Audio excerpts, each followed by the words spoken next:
You have found your way back, wanderer. Lay down what the day has asked of you. It will keep until morning. Let the noise of the living hours fall away like leaves from an autumn tree, slowly, without urgency, one by one, until only the quiet remains. The hours ahead belong to something older, to the long, unhurried dark where history breathes and kingdoms sleep, and the only voice is mine. I have been here since before the first empire rose and after the last one fell. I carry every story the centuries tried to forget, and tonight, wanderer, I have been waiting for you. In the quiet, we begin.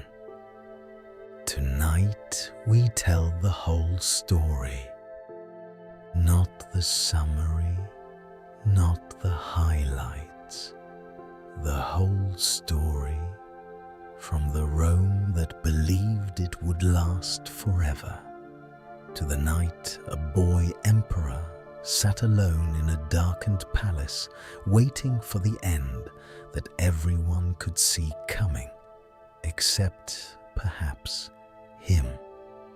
It is the longest story in the Western tradition, the story of how one civilization came to govern a quarter of all the human beings alive on Earth, and what it cost to hold that together, and what happened when the cost became more than the system could bear. We will walk the marble streets of Rome at its height, a city of 1 million people fed by 11 aqueducts, humming with the confident noise of a world that has organized itself into something it believes is permanent. We will stand in the Forum when it was still the center of everything. We will meet the people who kept it running, and the people who tried to save it, and the people who in the end walked quietly through its gates.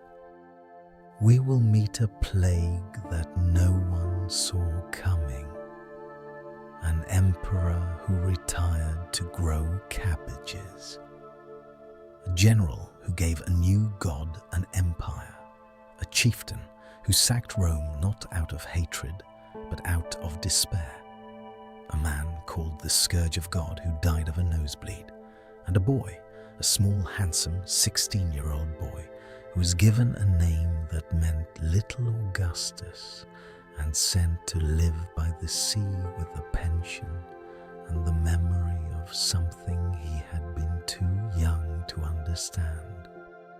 This story takes 300 years to tell. We will tell it tonight. Do not feel the need to stay awake for all of it. This knowledge is patient. It has been waiting 1,500 years. If sleep finds you anywhere along the way, let it come. The story will carry you. The voice will remain. And you may find in the morning that you know things you did not know the night before, absorbed not through effort, but through the quiet, receptive attention that lives in the hours between wakefulness and dream. Rome was built in the dark over centuries by people who would never see what they were building. Perhaps it is fitting to learn of it in the dark as well. Somewhere in the hills above the city, a fire was burning. Not the warm fire of a hearth, not the sacred flame of a temple, but the cold, indifferent kind that consumes what men have taken centuries to build. It was the night of September the 4th, in the year 476. And in a crumbling palace on the Palatine Hill, a boy emperor sat alone. His name was Romulus Augustulus. He was 16 years old, and tonight he would be the last man ever to call himself Emperor of Rome.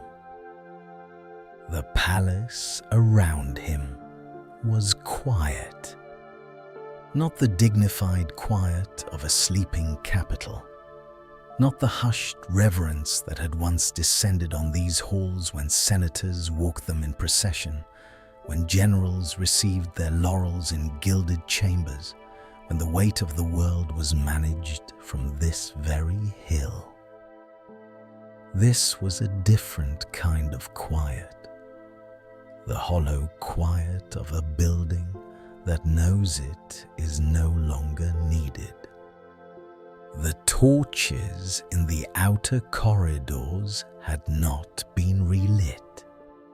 The great tapestries faded now, their colors dimmed by decades of indifferent maintenance.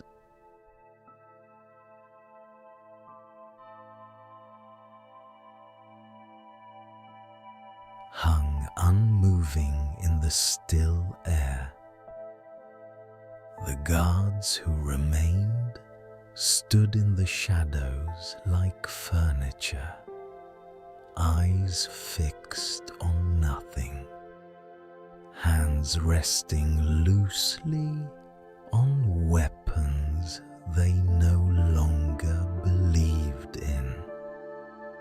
Outside the walls, at the edge of the firelight, an army waited. It was not a great army, not the kind that Rome had once assembled from the legions of 20 provinces, the kind that had marched beneath silver eagles to the ends of the known world, that had turned the Mediterranean into a Roman lake and the northern forests into Roman graveyards. It was, in fact, a relatively modest force. Soldiers who had once fought under Roman banners, who had eaten from Roman supply lines, who had, in every practical sense, kept this empire breathing long past the hour when it should have let itself go. They wanted 3 things: land, pay, and a new arrangement. Their leader was a man named Odoacer, a Germanic chieftain of the Skyrrian tribe, tall, reportedly, quiet in that particular way that only very careful men, or very dangerous ones, tend to be. He had served Rome faithfully for years. He had believed in something like Rome. He had defended its borders, followed its orders, bled for its campaigns in ways that fewer and fewer of the men who called themselves Romans were still willing to do. But tonight, Odoacer had decided that the performance had gone on long enough. He did not march into the city screaming. He did not tear down the temples, or raze the Senate house, or drag the boy emperor through the streets in chains. He walked in, quietly, with the easy confidence of a man who had already won. He dismissed the boy emperor, gently, almost, gave him a pension, a comfortable villa by the sea in Campania, let him go live out whatever remained of his life in warmth and obscurity and the memory of something he had been, briefly, too young to understand. And then Odoacer sat down and wrote a letter to Constantinople. The letter contained a piece of news so extraordinary, so quietly world-ending, that the Eastern court reportedly took months to fully process its implications. The letter said, "The West no longer requires an emperor." That was it. No thunder, no earthquake, no great wall breached in a single catastrophic assault. The mightiest empire the Western world had ever seen did not end with a siege and a burning. It ended with a letter, a dismissal, a pension, a boy on a boat to the sea. And the question that follows this moment, the question that historians have been arguing over for 1500 years, is simply this: how does something that powerful simply stop? How does an empire that once stretched from the sands of Scotland to the shores of the Euphrates, that fed 1 million people in a single city, that built roads still traveled today, that gave us our law and our language and the very bones of our civilization, how does something like that just quietly fade away? The answer is not simple. It never is with great things. The answer takes 300 years to tell. It involves plague and war and economic collapse and religious revolution and the quiet, patient pressure of peoples whom Rome called enemies, but who were, in truth, its disappointed children. And it begins not with barbarians at the gate, not with a plague or a fire or a civil war, but with something far more ordinary and far more terrifying. It begins with success. To understand September the 4th, 476, we must go back, not 10 years, not 50.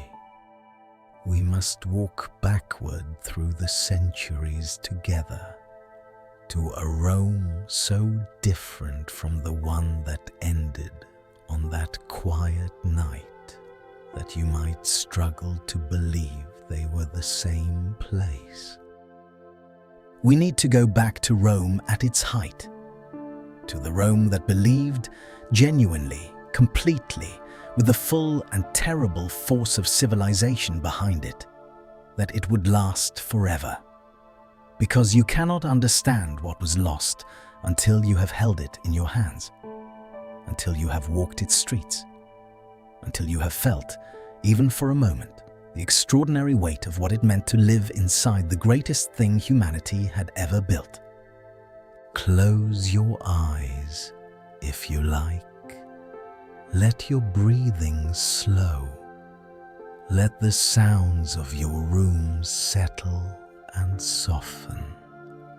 We are going back to the year 150, to the age of the Antonine emperors, to what historians would later call the period in human history during which the condition of the human race was most happy and prosperous.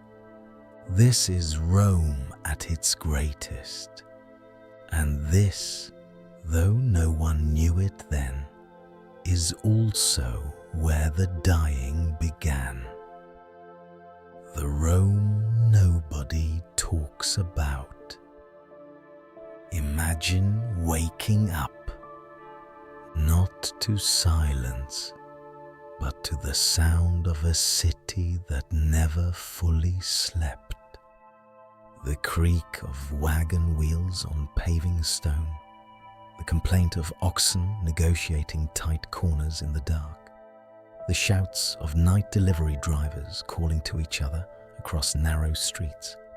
Because wheeled vehicles were banned from the city centre during daylight hours in Rome, the merchants made their deliveries before dawn, and if you lived anywhere near a main thoroughfare, the night was alive with it, with the rolling, clattering, endlessly commercial sound of a civilization feeding itself. You wake up, it is still dark, and the city of Rome in the year 150 is already in motion. Begin with the numbers.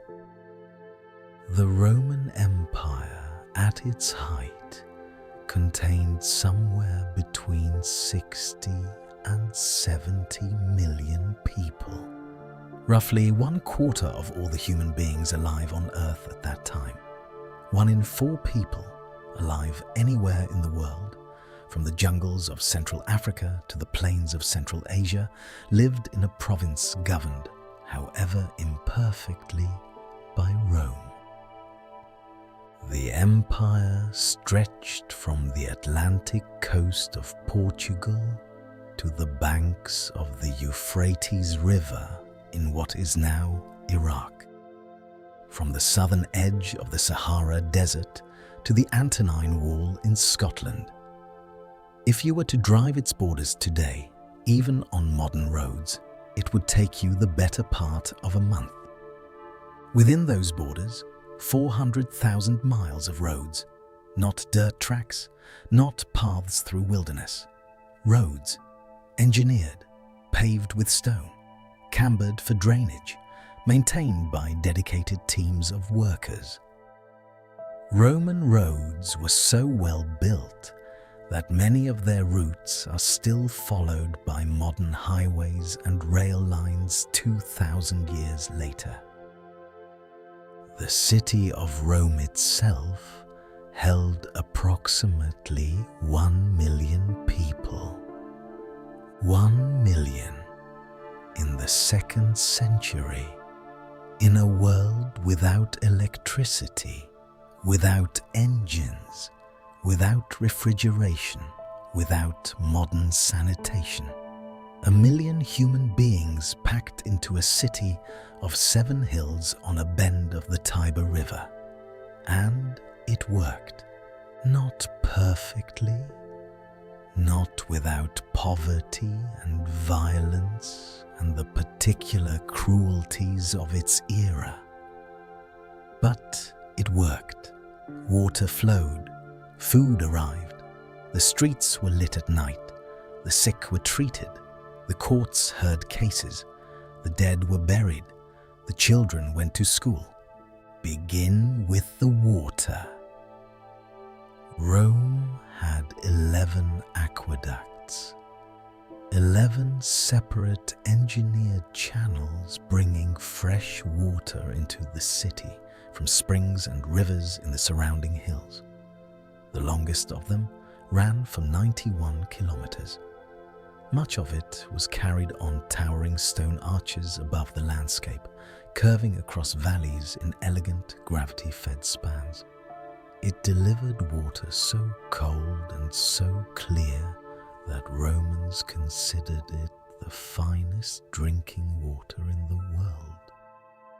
By the 2nd century, these 11 aqueducts were delivering approximately 1 billion liters of water to Rome every single day.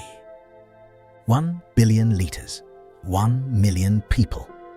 For comparison, the average modern European uses roughly 150 liters per day.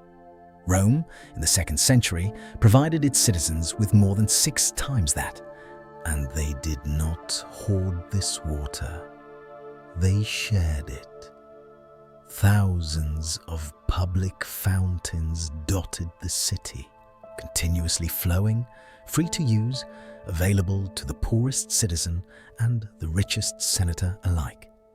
Public bathhouses were enormous, lavish, heated to varying temperatures, equipped with libraries and exercise yards and gardens. Open to everyone at minimal or no cost. Water was not, in Rome, a privilege. It was a promise. Back to those early morning streets. The thermopolia are opening. These are the fast food establishments of the ancient world. Counter-service restaurants built into the ground floors of apartment buildings. Their serving counters of marble and volcanic stone, studded with large ceramic vessels kept warm by coals burning in the recesses below. Hot wine mixed with water and honey, stewed lentils with herbs, chickpea porridge, bread baked in the ovens behind the counter, its crust still crackling from the heat. Its smell rising into the cool morning air like an invitation. Most Romans did not have kitchens. The vast majority of people living in the city, in those apartment buildings called insulae, which could rise 5 or 6 stories above the street, did not cook at home.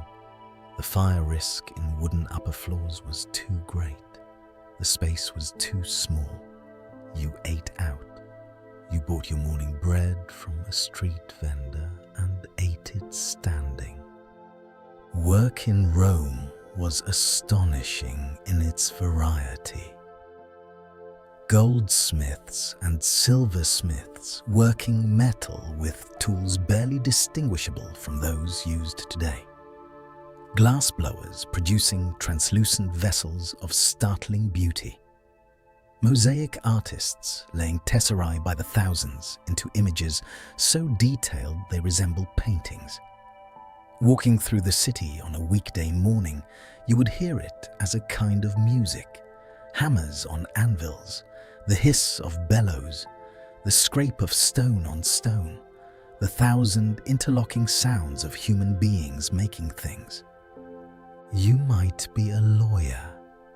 The Roman legal profession was sophisticated beyond almost anything that would follow it for 1,000 years. Roman law recognized the presumption of innocence. It developed the concept of legal personality, the idea that an organization, not just a person, could be a party to a legal dispute. It created a framework of contract laws so nuanced and so carefully reasoned that its principles still underpin the legal systems of France, Spain, Italy, Germany, and most of Latin America today.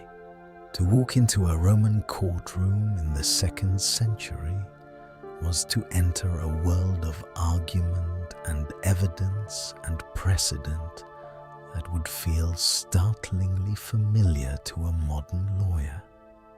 You might be a schoolteacher. Roman education was serious and surprisingly broad.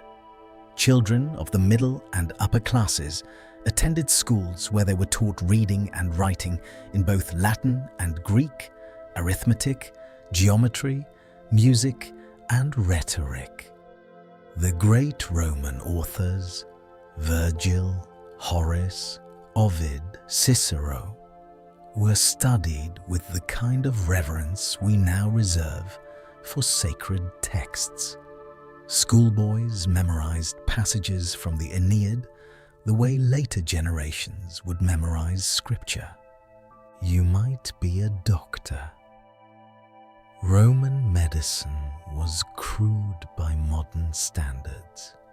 They did not understand germ theory, did not know what caused most diseases. But the Romans had public physicians. They had military hospitals along the frontier with sophisticated wound care protocols developed through centuries of watching men survive or die from particular types of injuries. They had the beginnings of medical ethics, the idea that the doctor's purpose was the patient's well-being, not merely the management of symptoms. And then there are the games.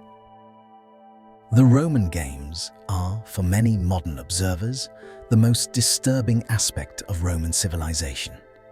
The gladiatorial combat, the beast hunts, the public executions staged as entertainment in the great arena of the Colosseum. These practices sit uneasily alongside everything else we have been describing.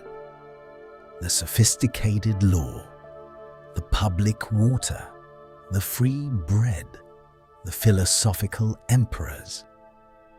But understanding Rome requires holding both things at once. The same civilization that produced Marcus Aurelius also produced the Colosseum.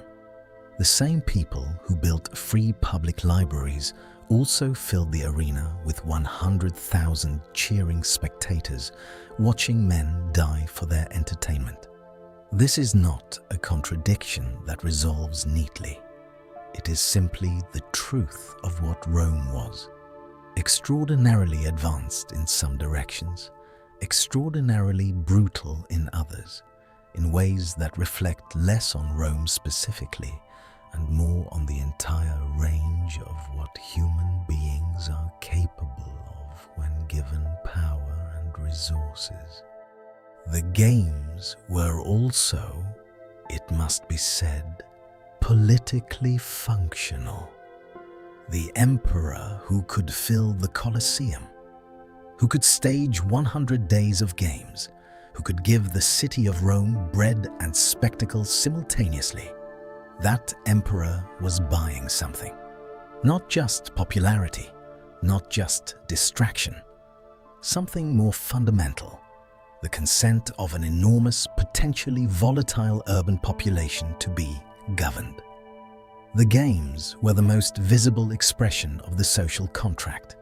The state provides, and so the city accepts. And then there is the forum. Walk toward it from any direction, and you begin to feel it before you see it. The ground hardens beneath your sandals. The noise of the residential districts gives way to something grander and more purposeful. The buildings grow larger, the columns thicker, the people around you better dressed, moving with a particular purposeful urgency of people who believe they are at the center of things. You turn a corner and there it is. The Roman Forum, the center of the world. In the 2nd century, at its height, it is almost impossible to take in all at once. The Temple of Saturn, the Temple of Vesta, round and white, where the sacred flame that had burned for centuries was tended by its 6 priestesses, women whose persons were so sacrosanct that any condemned man they encountered on his way to execution was automatically pardoned. Senators in their white togas, merchants closing deals in the shade of colonnades, citizens filing lawsuits, bearing witness, priests moving in procession toward a temple whose columns catch the morning light and turn it gold, children chasing each other between the monument bases, getting underfoot, being scolded. The Forum is not a museum. It is not a monument to a past civilization behind glass. It is a living organ, pulsing with human urgency and human intention. But beneath all of this, beneath the water and the roads and the bread and the marble, there is something more fundamental, something that explains why Rome worked when so many other arrangements simply collapsed under their own ambition. There was a contract, not written down in any single place, not agreed to at any single ceremony, but understood, bone deep, by every person who called themselves Roman, whether they were born in Italy or Gaul or Syria or Britain. The state provides.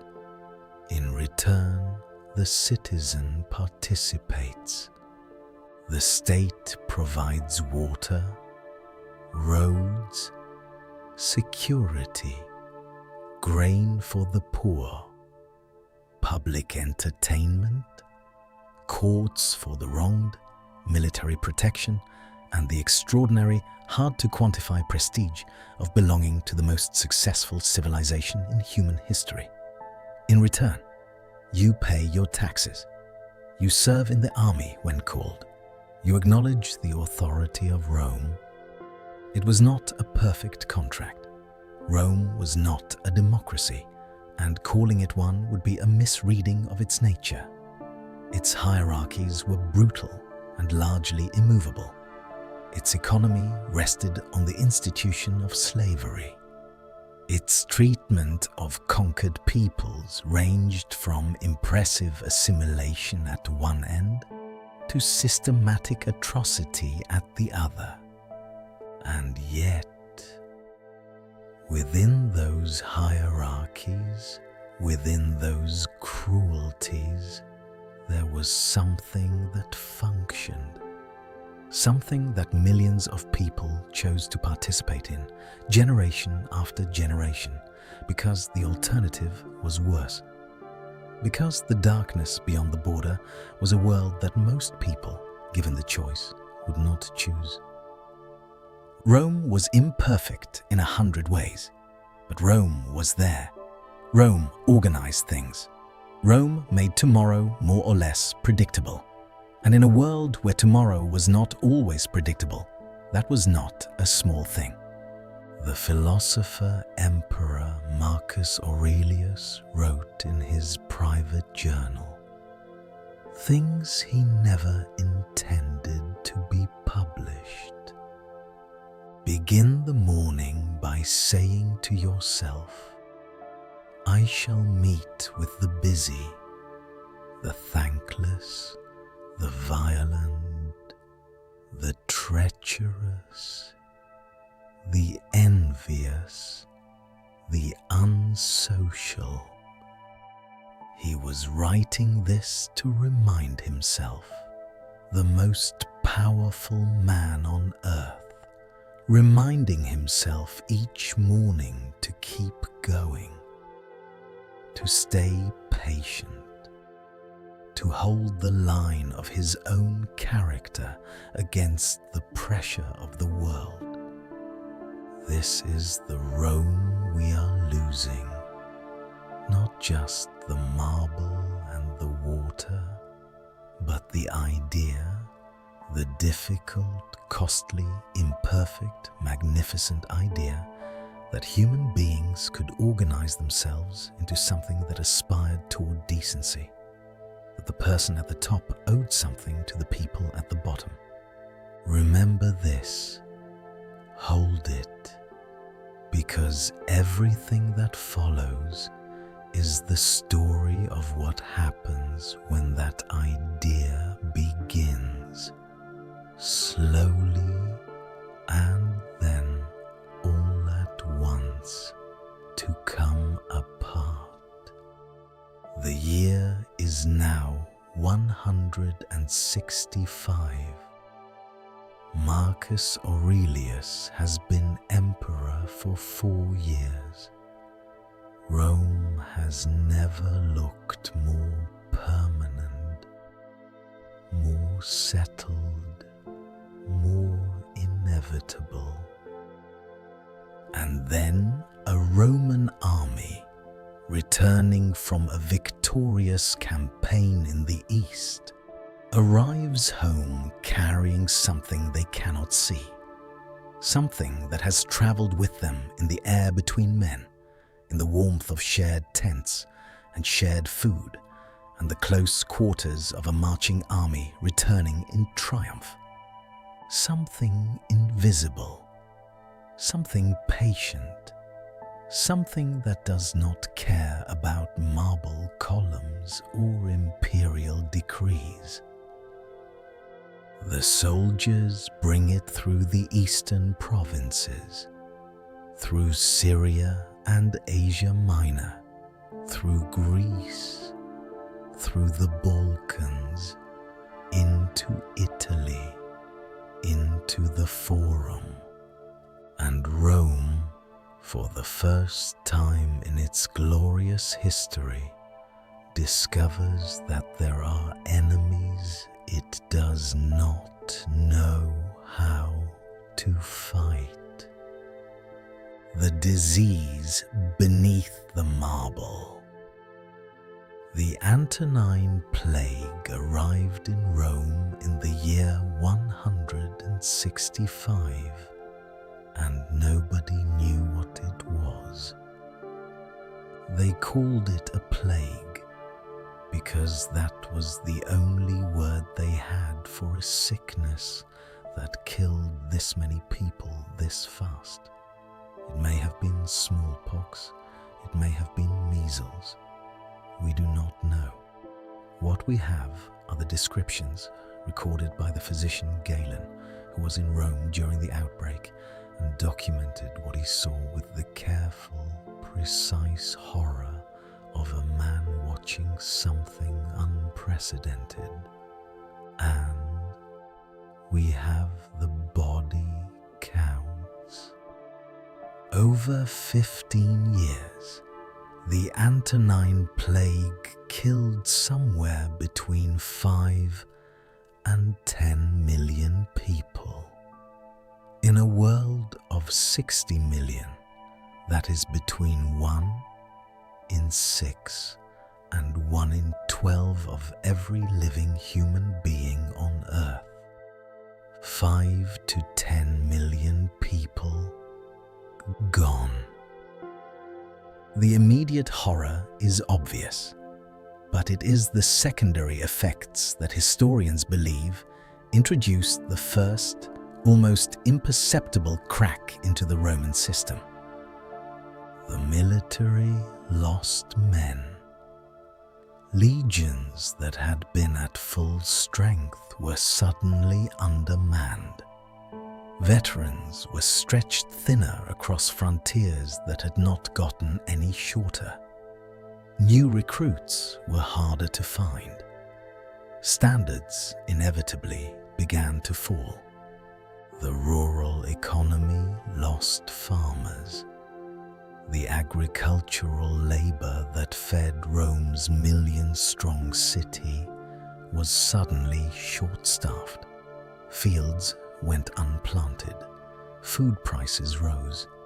Supply chains that had run with remarkable reliability began to show their first signs of strain. The tax base contracted. Fewer people meant fewer taxpayers. Fewer taxpayers meant less revenue. Less revenue meant roads repaired more slowly, aqueducts maintained less carefully, garrisons funded more grudgingly. None of this killed Rome, not even close. The empire absorbed the Antonine Plague and continued. But the plague introduced something into the system that had never fully been there before: fragility. Rome, for most of its history, was funded by war. Not just metaphorically, literally. When Rome conquered a new territory, it gained the land's agricultural output. Its population, many of whom would be enslaved and sold, generating enormous immediate revenue. Its accumulated treasure, which could be seized outright. War was profitable. For centuries, it was the most profitable thing Rome did. The extraordinary standard of living of Roman citizens was substantially subsidized by the suffering of the people Rome conquered. And then in the 2nd century, the conquests stopped. The borders stabilized. The Parthian Empire to the east was too strong and too distant to conquer. The dense Germanic forests to the north were too costly in men and logistics. The Sahara to the south was simply impassable. And when the borders stabilized, the revenue model that had funded everything began, slowly and then faster, to fail. Rome's economy, having been built on conquest and slavery, had developed in a way that made it structurally incapable of the kind of productive innovation that might have replaced that revenue. If you have access to essentially unlimited human labor because you have conquered dozens of peoples and enslaved hundreds of thousands of them, you have very little economic incentive to invent labor-saving machinery. Why spend resources to develop a better way to grind grain when you have 100 slaves to do it? The Romans were not stupid. Their engineering, their legal systems, their military organization, all represented genuine intellectual achievement of the highest order. But in the area of productive technology, they were almost structurally unable to progress. The slaves made it unnecessary. And then, when the conquest slowed and the supply of new slaves diminished, Rome found itself with an economy that simply did not know how to grow in their absence. In the old republic, the Senate had been a real governing body, imperfect, aristocratic, frequently corrupt, but real. Its debates had mattered. Its decisions had shaped the world. By the 2nd century of the empire, the Senate was still there, still magnificent in its ceremony, still full of men in white togas with purple borders, but it had become, in the most important sense, theatre. The real power had long since migrated to the emperor and to the emperor's household. The Senate could affirm appointments, it could bestow honors, it could make noise, but it could not check the emperor, it could not remove him, it could not govern.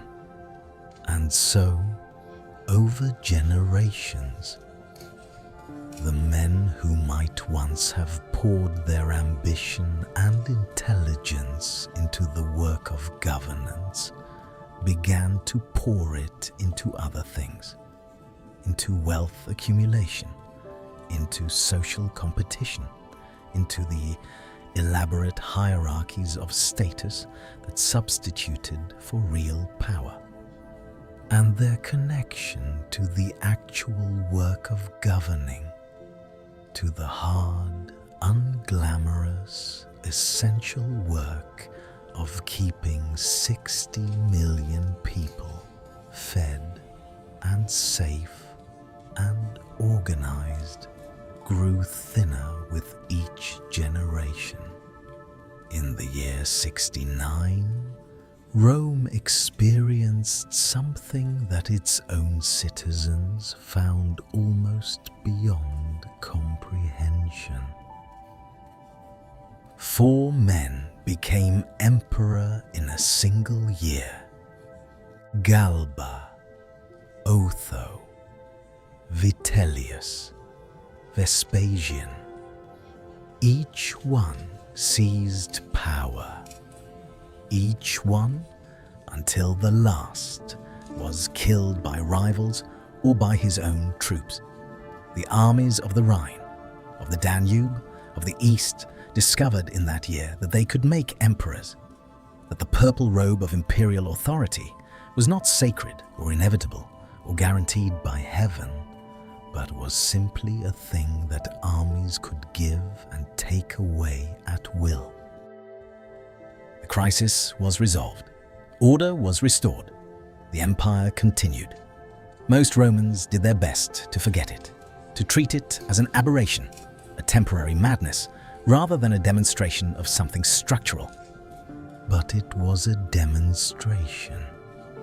It was proof that the system had a vulnerability at its very center, that the principle of stable, legitimate succession depended entirely and at every moment on the army's willingness to accept it.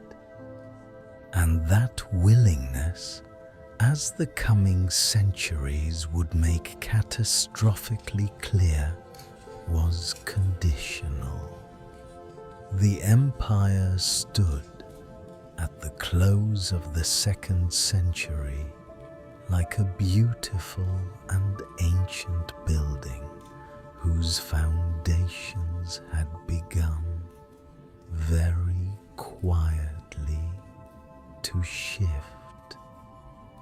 From the outside, it still looked magnificent. The marble was still white. The water still flowed. The bread still arrived. The forum still hummed with the business of a civilization that believed in itself. But the cracks were there, and they were widening. Listen for a moment. Rain falling on Roman stone in the empty forum at night. The sound of water in a distant aqueduct. A torch burning low in a long corridor. Let these sounds carry you somewhere warm and still. The year is 235. The Emperor Alexander Severus has just been murdered by his own soldiers near the Rhine frontier. He was 26 years old. What followed is known to historians as the crisis of the 3rd century. It lasted 50 years. During those 50 years, Rome had more than 50 emperors. The average reign lasted less than 2 years. Many emperors lasted months. Some lasted weeks. The empire that had once defined stability became, for half a century, almost incomprehensibly unstable. The currency collapsed.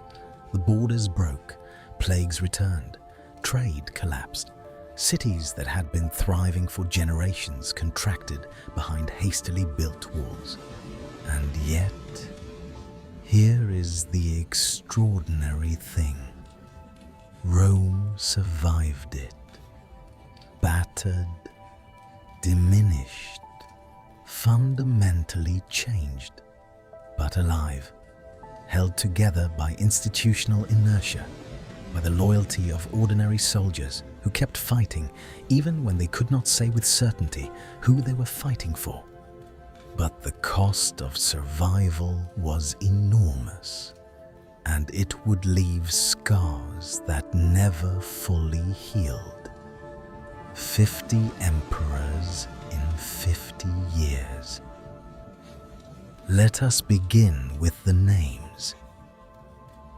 Maximinus Thrax, Philip the Arab, Decius, Trebonianus Gallus, Aemilianus, Valerian, Gallienus, Claudius Gothicus, Aurelian, Tacitus, Probus, Carus, Carinus, Numerian. Those are the men we classify as the official emperors of Rome during the crisis of the 3rd century, the 50-year catastrophe between 235 and 284. If you include the regional usurpers, the provincial claimants, the men who held the purple for a few weeks before being put to the sword, the list swells to well over 50 names. 50 men in 50 years who believed they were emperor of the world. Most of them died violently at the hands of the soldiers who had put them on the throne. The crisis of the 3rd century was not simply a period of political instability. It was a compounding catastrophe of almost impossible scale, in which multiple disasters reinforced and accelerated each other simultaneously. Military crises on multiple frontiers at once. The Goths crossing the Danube and raiding deep into the Balkans and Greece, sacking cities that had not seen an enemy army in generations. The newly reorganized Sassanid Persian Empire pressing from the east.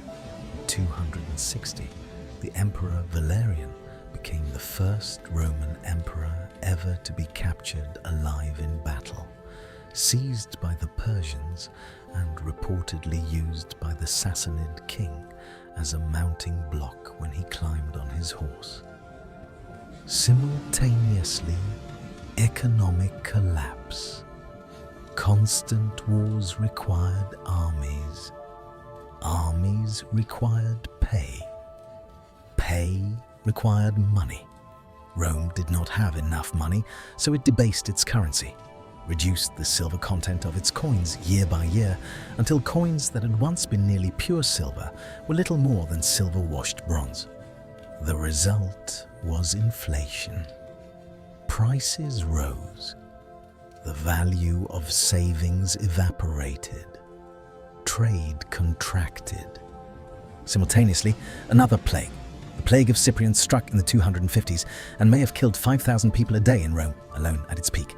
And simultaneously, the empire fell apart, physically, geographically, politically. Here is a fact that even well-informed students of Roman history often find surprising. In the year 260, the Roman Empire ceased for a time to exist as a single political entity. It broke into 3 pieces. In the West, the general Postumus established what historians call the Gallic Empire, an independent state comprising Gaul, Britain, and Spain, with its own emperor, its own senate, its own coinage. In the east, the remarkable city of Palmyra, a desert trading metropolis in modern-day Syria, expanded under its extraordinary queen Zenobia to encompass Egypt, most of Syria, and large parts of Asia Minor. Zenobia herself was remarkable, highly educated, a skilled hunter, a capable general, conversant in Egyptian, Greek, Latin, and Aramaic. And in the middle, the rump state of the original empire, Italy, North Africa, the Balkans, smaller, poorer, under constant pressure from both sides. 3 Romes, 3 emperors, 3 currencies, 3 armies wearing Roman uniforms and fighting each other. Into this fractured world came a man named Aurelian, born of humble origins in the Balkans, rose through the ranks of the army entirely on merit. Physically imposing, described by contemporaries as exceptionally strong, with a reputation for personal bravery that his soldiers found both inspiring and terrifying. They called him Manu ad ferrum, hand on iron, for the speed with which he drew his sword. He became emperor in 270, and over the next 5 years, he did something that, given the circumstances, borders on the miraculous. He put the empire back together. He drove the Alemanni out of northern Italy. He marched east and confronted Zenobia's Palmyrene Empire in 2 decisive battles, breaking her army and besieging Palmyra itself. He captured Zenobia alive, treated her with the respectful dignity that great conquerors sometimes extend to worthy opponents, and brought her back to Rome in golden chains. Then he marched west and crushed the Gallic Empire. By 274, the Roman Empire was won again. Aurelian called himself Restitutor Orbis, restorer of the world. He was murdered by his own secretaries in 275. They had grown afraid of his temper over a minor administrative matter and decided, with the peculiar and terrible logic of frightened men with access to weapons, that assassination was safer than accountability. The man who restored the world was killed because someone feared a reprimand. This too is the crisis of the 3rd century. Not just the grand catastrophe of empires splitting and currencies failing and plague sweeping through cities, but the smaller, more intimate catastrophe of a system so broken that a man capable of stitching it back together could not be protected from the fears of his own administrative staff. Rome in the 3rd century was a civilization eating through its own talent. The men capable of solving its problems were placed in positions of such extreme stress, such extreme exposure, with so little reliable loyalty around them, that they were consumed almost as fast as they could be found. The system that had once reliably elevated capable people to positions of responsibility and kept them there long enough to do meaningful work had become, instead, a machine for the rapid production and rapid elimination of leaders. And each elimination left the empire slightly weaker, slightly less able to find the next capable man, slightly less confident that capable men were worth producing. Historians sometimes debate whether the Roman Empire could have been saved, whether there was some intervention, some reform, some different set of decisions that might have altered the trajectory and kept the Western Empire alive and functioning into the 5th century and beyond. The question is impossible to answer with certainty, but the fate of Aurelian, the man who actually did save it, briefly and was killed for his trouble, makes you wonder whether the system, by the 3rd century, had lost the capacity to make good use of its own best people.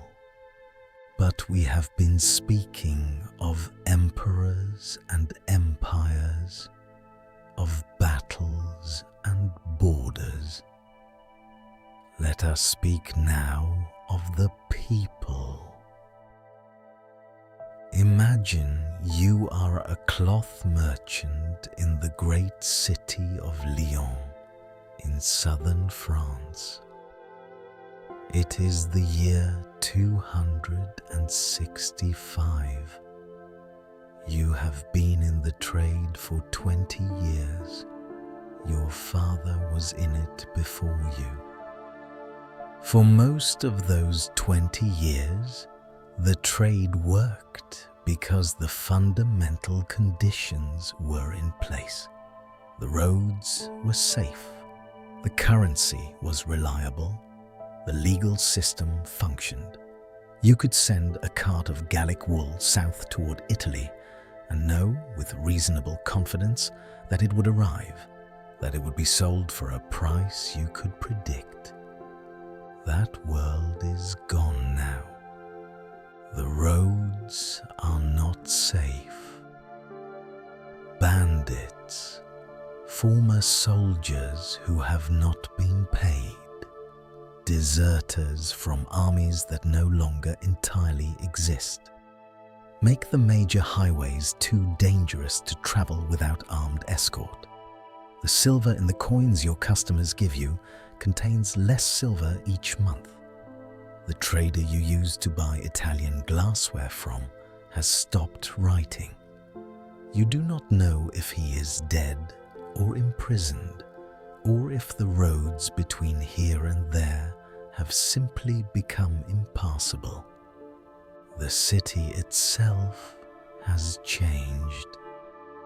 The cheerful, bustling marketplace of a generation ago feels subdued. The crowds are smaller. People are holding on to their money, repairing rather than replacing, making do rather than investing. There is a new feeling in the city, not panic, nothing so dramatic as panic, something quieter and more corrosive, a feeling that the structures you had counted on, the roads, the currency, the legal system, the general idea that tomorrow would be more or less like today, can no longer be counted on. Trust, once lost, is extraordinarily difficult to restore. And something essential in the Roman system, some deep, foundational trust in the permanence of the arrangement, had been cracked during these 50 years in a way that no military genius could quite repair. Scholars of late antiquity speak often of a psychological shift that occurred during and after the crisis of the 3rd century, a turning inward, a withdrawal of investment, emotional, financial, intellectual, from the public sphere toward private life, private religion, private community. The great civic project of Rome, the idea that the best life was a life of public service, of contribution to the common good, began to lose its grip on the Roman imagination. The sense that the public world was worth investing in, that the empire was a reliable partner in the social contract, that sense was eroding. People began to look elsewhere for meaning, for community. Some looked to philosophy, some to mystery cults. Many, increasingly, to the growing communities of Christians who offered a sense of identity that was not dependent on the stability of any earthly empire. Wind across an empty garrison wall at night, a campfire burning low in a field, boots on a stone road growing fainter. Let these sounds carry you into the dark. It is 284.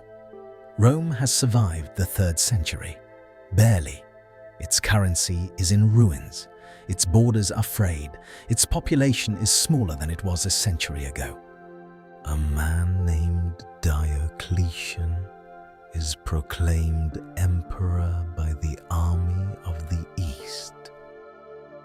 He is a soldier from the Balkans, born poor, rose through the ranks entirely by merit, hard, practical, deeply unsentimental, with the particular competence of a man who has survived the 3rd century by being better at everything than the people who tried to kill him. He looks at the broken empire he has inherited. He considers its problems with the patience of a man who has no illusions left to spare. And he makes a calculation. The calculation is, one man cannot govern this. One city cannot manage this. One army cannot hold this. The old system is not adequate to the challenges it faces, and in doing so, he will save it and change it in ways that will take centuries to fully understand. Diocletian's bargain. Diocletian is one of the most consequential and least celebrated figures in the history of Rome. He is not glamorous. He lacks the tragic grandeur of Julius Caesar. He lacks the philosophical elegance of Marcus Aurelius. He lacks the dramatic conversion narrative of Constantine, whose story we will arrive at shortly. Diocletian is, in the most literal and complimentary sense of the word, an administrator, a manager, a man who looked at a complex, broken system and thought not, how do I make my name on this? But how do I fix it? The first thing Diocletian did was acknowledge something that no emperor before him had been willing to say out loud. One man cannot govern the Roman Empire alone. The empire was too large. Its problems were too diverse and too geographically scattered. Its frontiers were too many and too distant from each other. While the emperor was fighting on the Danube, the Persian frontier could erupt. While he was suppressing a revolt in Egypt, the Rhine legions might declare for a rival. The empire kept nearly dying because a single man, moving at the speed of horse and foot soldier, simply could not be everywhere at once. Diocletian's solution was the tetrarchy, the rule of 4. He created a system with 2 senior emperors, each bearing the title Augustus, and 2 junior emperors, each called Caesar and intended as successors in training. He himself took the east, governing from Nicomedia in what is now Turkey. He appointed a trusted military colleague named Maximian to rule the west. 4 rulers, 4 courts, 4 sets of armies and administrators, all nominally unified under Diocletian's supreme authority, but each with a specific geographic domain and specific responsibilities. And for a time, it worked extraordinarily well. Multiple frontier crises were handled simultaneously. Military campaigns that would have been impossible for a single emperor became achievable. The Sassanid Persians were defeated and pushed back. The Germanic pressure on the Rhine and Danube was contained. Order of a kind returned to an empire that had spent 50 years without it. None of the 4 emperors lived in Rome. Diocletian governed from Nicomedia. Maximian governed from Milan. The junior emperors operated from Sirmium on the Danube and Trier on the Rhine. The capitals of the empire had become the frontier cities, the places where the armies were, the places where the decisions that mattered were actually being made. Rome, the actual city on the Tiber, the eternal city, had become, for practical purposes, ceremonial, a magnificent monument, a museum of the empire's own history, beautiful, ancient, and increasingly irrelevant to the actual work of keeping the world running. Diocletian reformed the military. He reformed the tax system, conducting a great census, the most thorough accounting of the empire's human and agricultural resources since the time of Augustus. He attempted to control inflation through an edict on maximum prices, a comprehensive document listing the maximum allowable price for hundreds of goods and services, from wheat to haircuts to transport by donkey. It was an act of genuine administrative ambition. It was also a spectacular failure. Merchants, faced with prices they considered unremunerative, simply stopped selling. Goods disappeared from the open market. The invisible hand of the market moved underground. The edict was eventually abandoned. Even the most capable administrator in the world cannot simply decree away the laws of economics. In the year 303, with 2 decades of successful rule behind him, Diocletian initiated what would become the most systematic persecution of Christians in Roman history. Churches were demolished. Scriptures were seized and burned in public bonfires. Christians in the imperial civil service were dismissed, then arrested, then subjected in an escalating series of edicts to imprisonment, torture, and execution. And it failed. Christianity had penetrated too deeply into Roman society to be eradicated by any persecution, however severe. The martyrs that the persecution created became inspirations, not deterrents. The communities that survived the crackdown grew stronger for having survived it. Diocletian's great persecution may, in the long arc of history, have done more to strengthen Christianity than any number of peaceful years would have achieved. In the year 305, Diocletian did something that had never happened before in the entire history of the Roman Empire. He retired voluntarily of his own free will.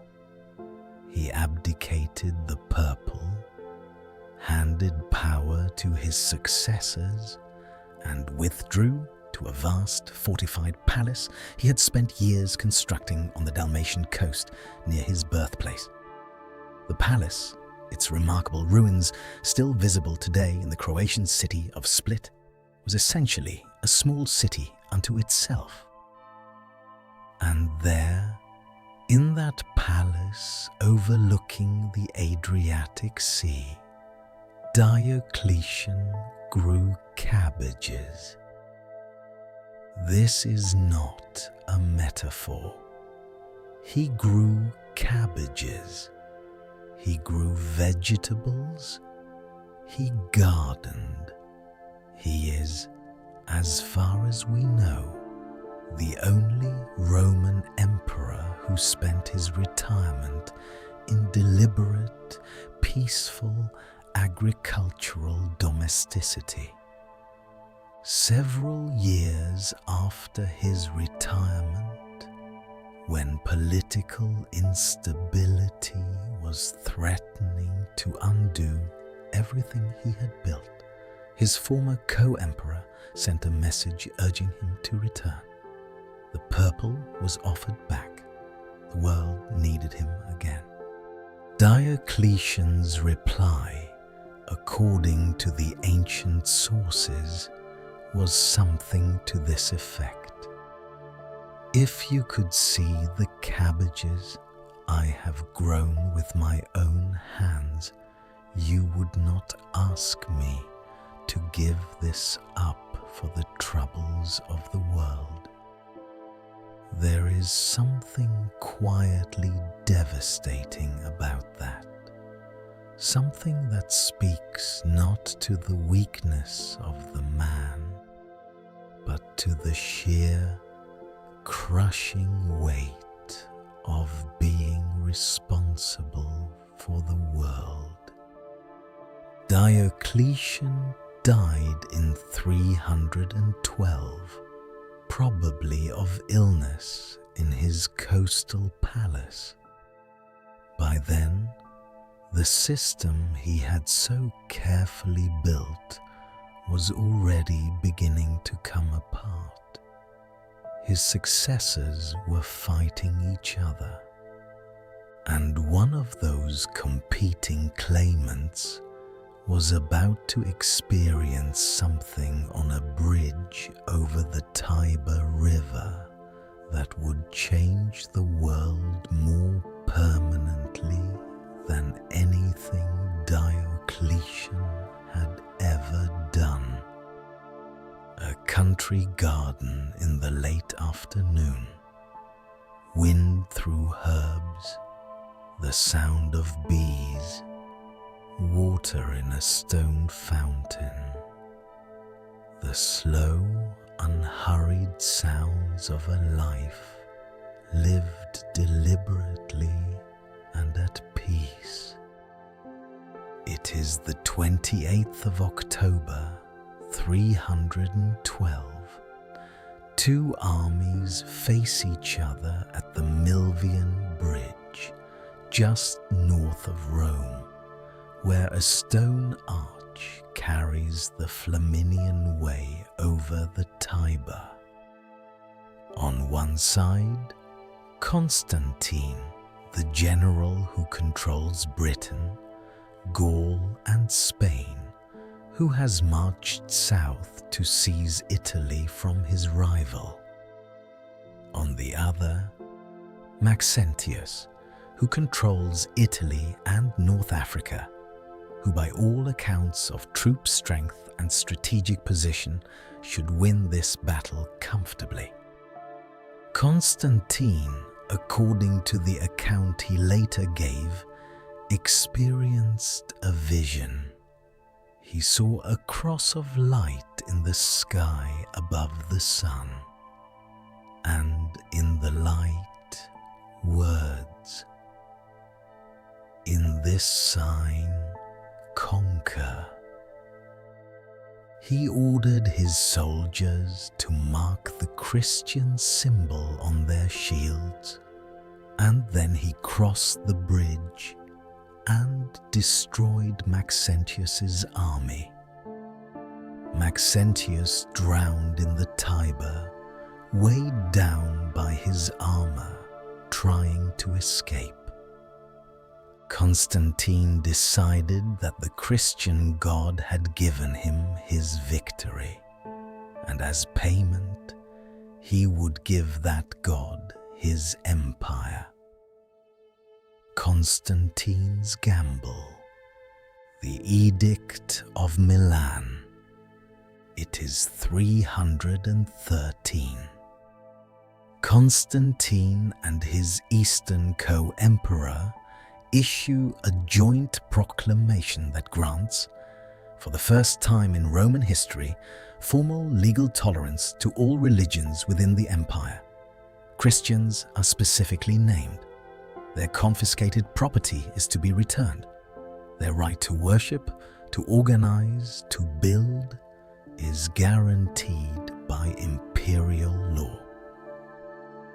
Within a single generation, Christianity went from persecuted minority to imperial favorite. Within 2 generations, it was the official religion of the empire. Within 3, the suppression of all other faiths had begun in earnest. The speed of this transformation is one of the most remarkable things in the history of religion. Constantine resists easy characterization. He was, by any objective measure, a military genius. His campaigns were conducted with strategic clarity and aggressive decisiveness. He was brave in battle, personally brave, the kind of brave that soldiers notice. He was also ruthless in ways that complicate any simple portrait. He had his eldest son, Crispus, executed, a young man by all accounts of real military talent, for reasons the sources are conspicuously and suspiciously vague about. He had his second wife, Fausta, killed shortly after, reportedly drowned in an overheated bath. Was he a sincere Christian? This question has been debated for 17 centuries.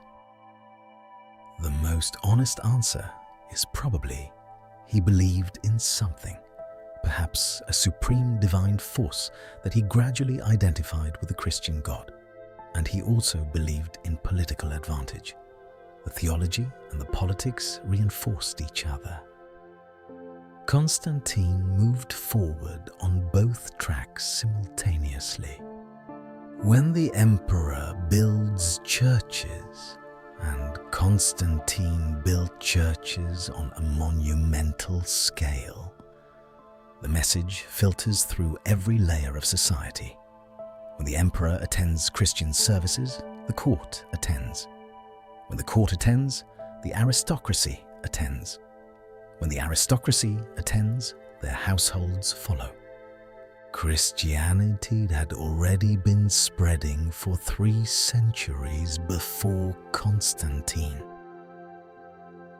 Through personal conviction, through community building, through the appeal of its theology of equality before God and dignity in suffering. It had grown strongest among the urban poor, among women, among slaves. But now, with imperial backing, the growth accelerated into something almost exponential. The church gained wealth, land, organizational structure, and educated administrative talent.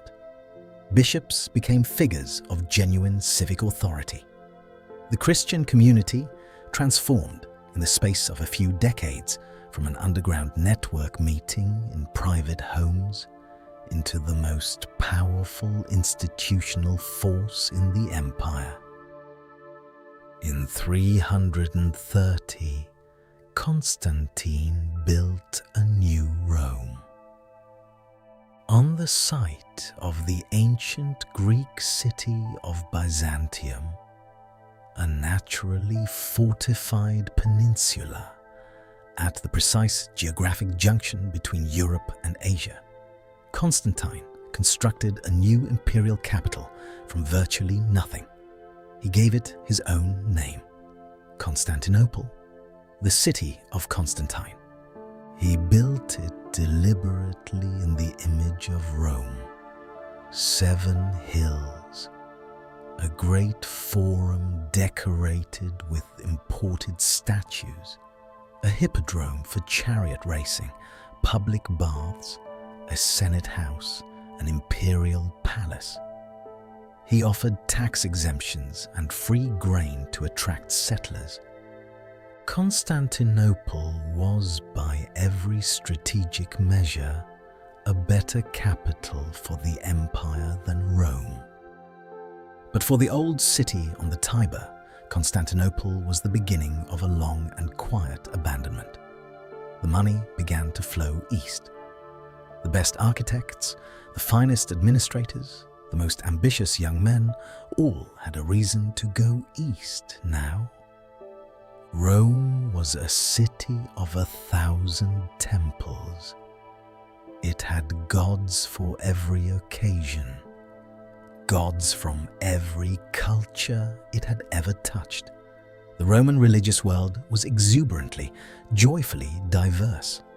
It was a world that said yes to gods, that collected them, that found it natural to honor a dozen divine beings simultaneously. The idea that there was only one God, and that all the others were either fictions or demonic counterfeits, was to many Romans not merely unfamiliar, but actively alarming. It violated something deep in the Roman religious instinct, the instinct toward inclusion, towards pluralism, toward the generosity of a world large enough to hold many truths. A Roman senator named Symmachus, writing in the late 4th century as the temples were being closed, made the case for the old ways in words of quiet beauty. He asked, why must there be only one road to the truth?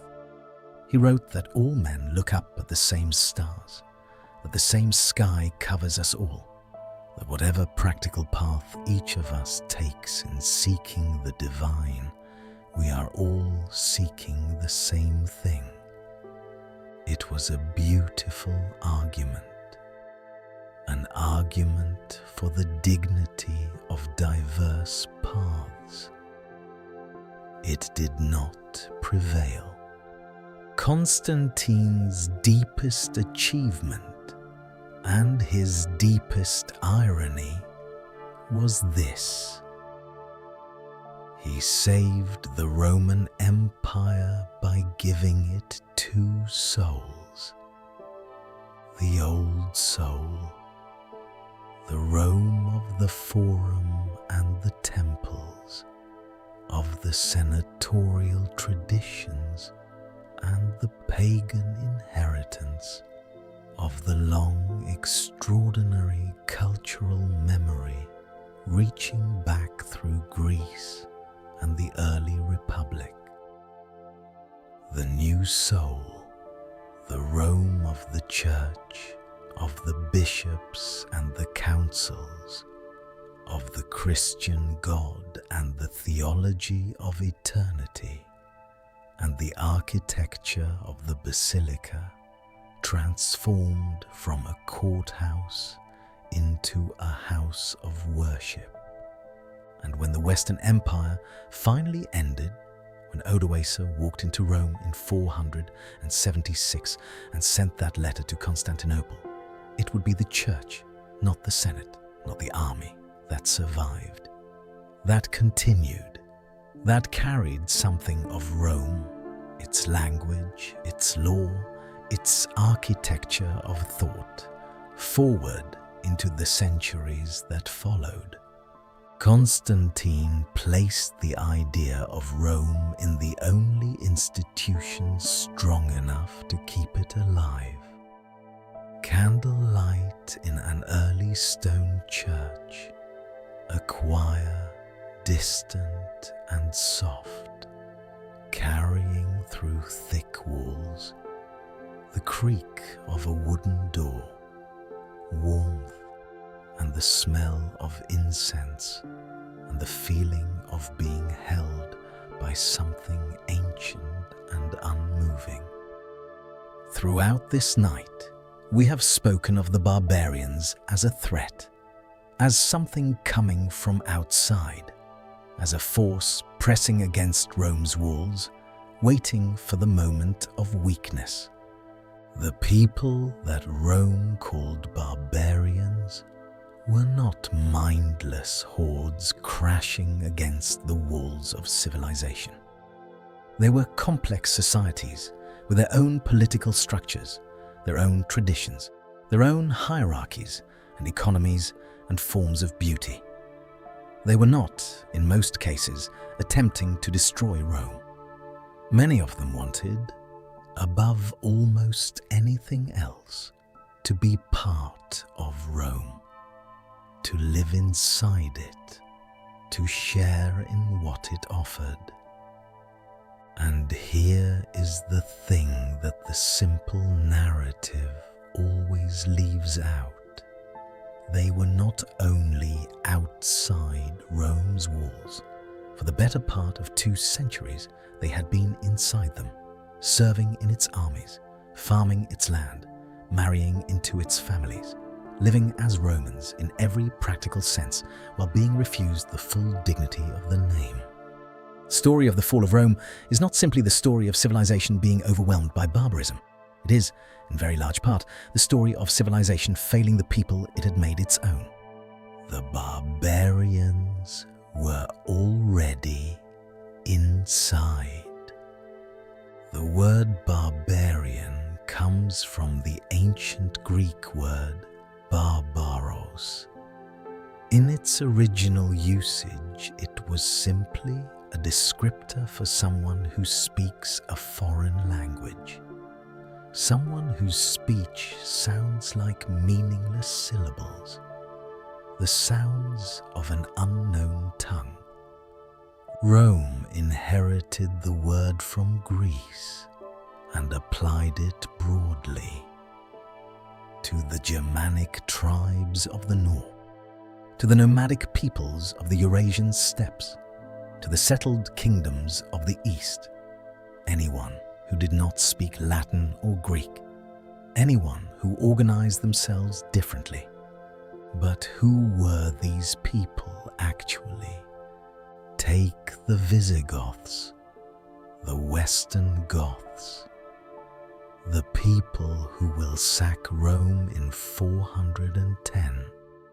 The Visigoths were a Germanic people who had for generations lived in the region north of the Danube and west of the Black Sea in what is now Ukraine and Romania. They were farmers and herders and warriors with a social hierarchy of nobles and freemen and bondsmen, with a tradition of assembly governance where the warriors of the tribe met to make collective decisions about war and leadership and justice. By the late 4th century, a significant portion of the Visigoths had converted to Christianity. A remarkable bishop named Wulfila had translated the entire Bible into the Gothic language, inventing a written alphabet for the purpose. The Goths had scripture in their own language. They had bishops and priests. They had a literate, organized Christian community. They were not, by any meaningful definition, savages. They were a people with a culture, a faith, a governance structure, and a set of ambitions that were, in large part, oriented toward Rome. They wanted land in the Roman provinces, stability, a place within the empire's system. The things Rome, at its best, had offered: security, law, the possibility of a predictable tomorrow. That they ended up destroying what they had hoped to join is one of the great tragic ironies of the late empire. By the 4th century, the Roman army was substantially composed of non-Romans. For over a century, Rome had been recruiting Germanic, Gothic, and other frontier peoples to fill the chronic gaps in its legions. These soldiers, fighting under Roman commanders, equipped with Roman weapons, trained in Roman tactics, were called foederati, federates from the Latin word for treaty. They served under agreements that guaranteed them pay, provisions, and sometimes Roman citizenship in exchange for military service. But the arrangement carried a political consequence that would prove in the end catastrophic. It meant that the army defending the Western Roman Empire was increasingly composed of men whose primary loyalty was not to Rome. Their loyalty was to their own commanders, who were often their own tribal leaders, serving temporarily as Roman generals. Men who wore Roman uniforms but thought in Gothic or Vandal or Frankish. When the Western Empire could no longer pay them, when the money ran out, the promises were broken, the bargains dishonored, these men did not sacrifice themselves for an empire they had never fully been invited to call their own. They fought for themselves. The 9th of August, 378, the Battle of Adrianople, near the city now known as Edirne in northwestern Turkey. A Roman army of perhaps 30 to 40,000 men, led in person by the Emperor Valens, faces a Visigothic force that has crossed the Danube in desperate circumstances. These Visigoths did not cross as conquerors or as raiders. They crossed as refugees, fleeing the advancing Huns from the east. They came to Roman officials and asked to be admitted into Roman territory, to be allowed to settle in the empty lands of Thrace and serve in the Roman army in exchange for protection. The Roman officials who received them saw an opportunity, not a people in need. They accepted the Visigoths and then immediately began to exploit them. Enormous bribes were demanded just for the right to cross. Their weapons were confiscated. Roman merchants sold them provisions at extortionate prices. Some sold them dog meat for silver. Some accepted their children as slaves in exchange for food. The Visigoths, starving and humiliated, and still armed with the weapons that some Roman officers had sold back to them for personal profit, rose in revolt. The Visigothic cavalry, which had been foraging several miles away when the battle began, returned unexpectedly and crashed into the flanks of the Roman infantry, already compressed and overheated and struggling in the August sun. The Roman lines collapsed. The army was destroyed. 2/3 of the Roman army died at Adrianople. The Emperor Valens was killed in the rout. His body was never found. Adrianople was different in kind from Rome's earlier defeats. It was a defeat caused by the Roman system, failing at every level simultaneously. by the administrative corruption that had turned refugees into enemies, by the military overconfidence that came from not taking those enemies seriously. After Adrianople, Rome never again assumed that the Germanic peoples could simply be swept aside. The psychological contract, the deep Roman certainty that Rome always wins in the end, had been torn. The force that drove the Visigoths to the Danube in the first place was the Huns. They arrived on the great grassland north of the Black Sea in the 370s. They were horsemen of extraordinary skill. Their ability to fire powerful composite bows from horseback at full gallop, giving them a tactical capability that no contemporary army had developed an adequate response to. When the Huns arrived, they did not simply occupy the steppe, they detonated it. The Ostrogoths were conquered or scattered within years. The Visigoths fled to the Danube. The Vandals were destabilized and began their long westward migration that would end eventually in North Africa. The Alans were split and scattered. The Burgundians were displaced westward into Gaul. It was like a collision on a pool table in which the first ball struck every other ball into motion simultaneously. The Huns hit, and a continent of peoples began moving toward Rome with the pressure of displacement behind them and the hope, however desperate, of safety ahead. Let us end not with a battle, not with an emperor. Let us end with a person. We will call him Wulfric, a Gothic name. He was born somewhere north of the Danube around the year 360.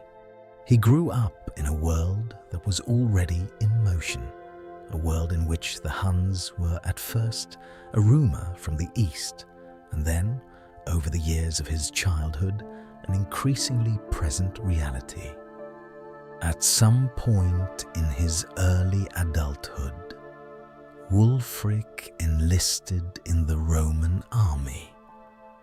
The Romans paid well when they paid at all. The equipment was good, the organization was impressive, and there was something else, harder to name, a pull toward what Rome represented. The roads, the cities, the extraordinary complexity of a world where things were made and traded and governed on a scale his own culture had not yet developed. Wulfric learned Latin, at least enough to take orders and curse back. He learned to march in formation, to dig a fortified camp at the end of a day's march. He stood watch on the Rhine frontier in the cold German rain. He ate the same food and slept in the same barracks as men from a dozen different origins, all wearing the same uniform, all serving the same empire. He was, by every functional definition, a Roman soldier. And he was, by an equally real definition, a Goth. He prayed to the Christian God in the Aryan form his people had received from Wulfila's translation. He remembered the songs of his people and sang them at night. He sent money home when he could. He wondered sometimes, lying awake before a watch, what home was anymore. He was a man who had been made by two worlds and fully accepted by neither. There were hundreds of thousands of men like Wulfric across the Western Empire in the late 4th century. Men who wore the uniform and spoke enough Latin to function and had learned to navigate the particular social codes of a Roman military unit. Men who had, over years of service, accumulated the small dignities that Roman military life could offer. A promotion, a commendation, a slightly better assignment, the grudging respect of men who had initially seen them as outsiders. They had built lives inside the Roman system, not the lives they might have imagined when they were young. Those lives had been displaced or destroyed by the same continental pressures that had eventually brought them here, to this uniform, to this garrison, to this particular stretch of someone else's frontier.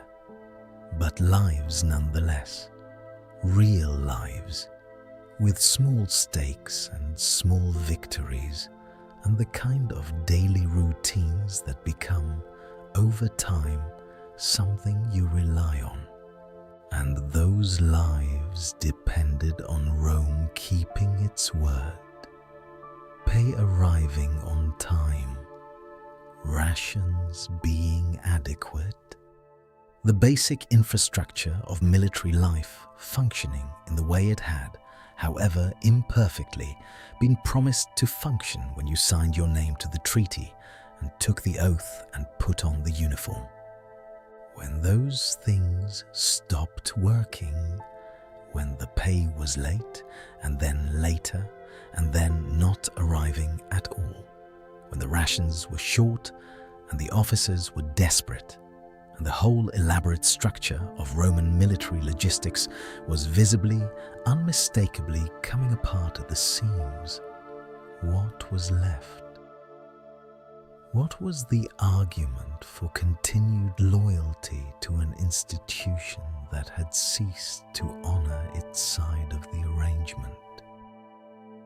He was not an enemy of Rome. In every practical sense, he was Rome.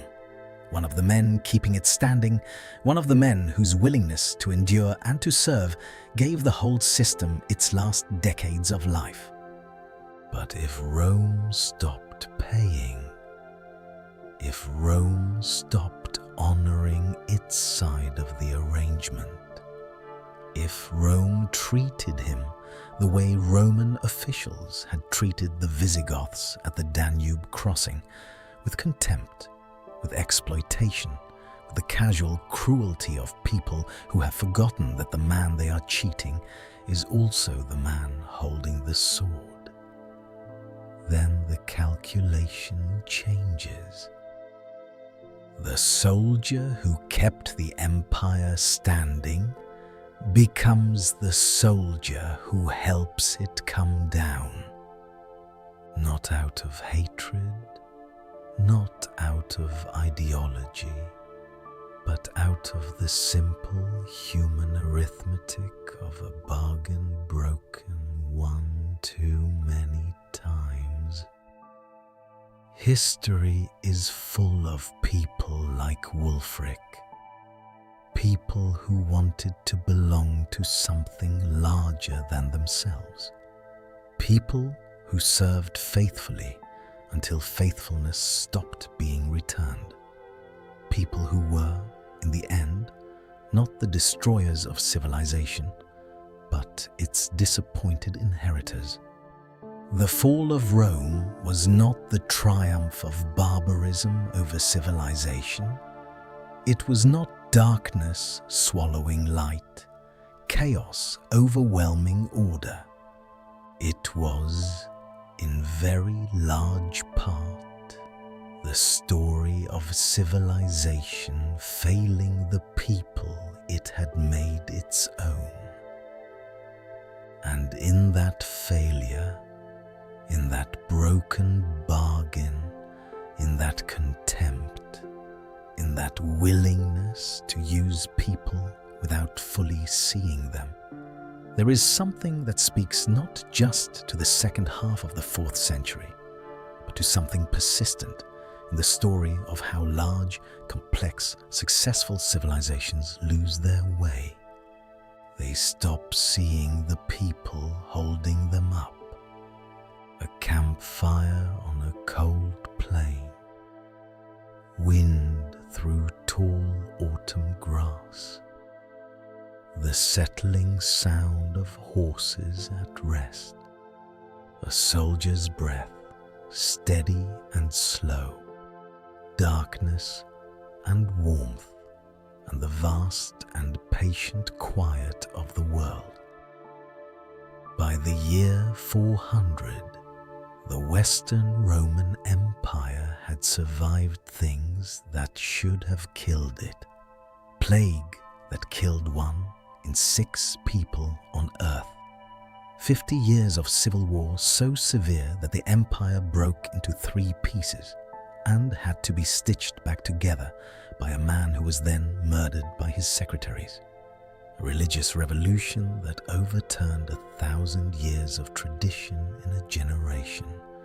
The steady, grinding erosion of the economic model that had made everything possible. And yet, Rome stood, smaller than it had been, more fragile, governed by men who were increasingly the servants of the armies rather than the masters of them, but standing. In part 1, we watched the cracks form.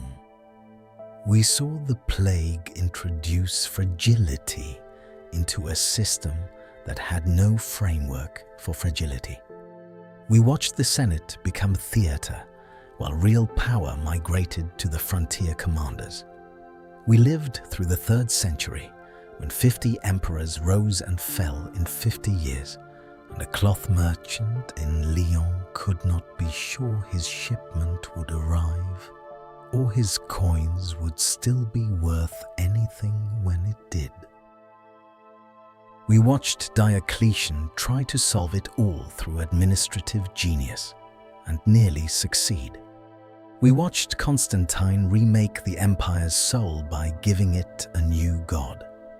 And we met the people whom Rome called barbarians, but who were, in truth, Rome's own children, the soldiers and settlers and refugees who had made the empire's last decades possible, and who would, when the bargain broke, make its ending inevitable. Now, in part 2, we watch the ending. It takes 66 years. It contains a sack that shook the world's faith in permanence. A Hunnic warlord who turned back from Rome's gates for reasons no one can entirely explain. A parade of brief, unhappy emperors governed by the men who put them on the throne. And finally, a letter, a pension, a boy by the sea. The story of Rome's fall is not a story of sudden catastrophe.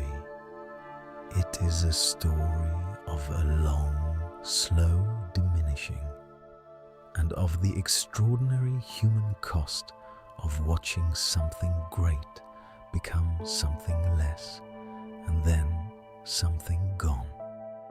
We begin in the year 410.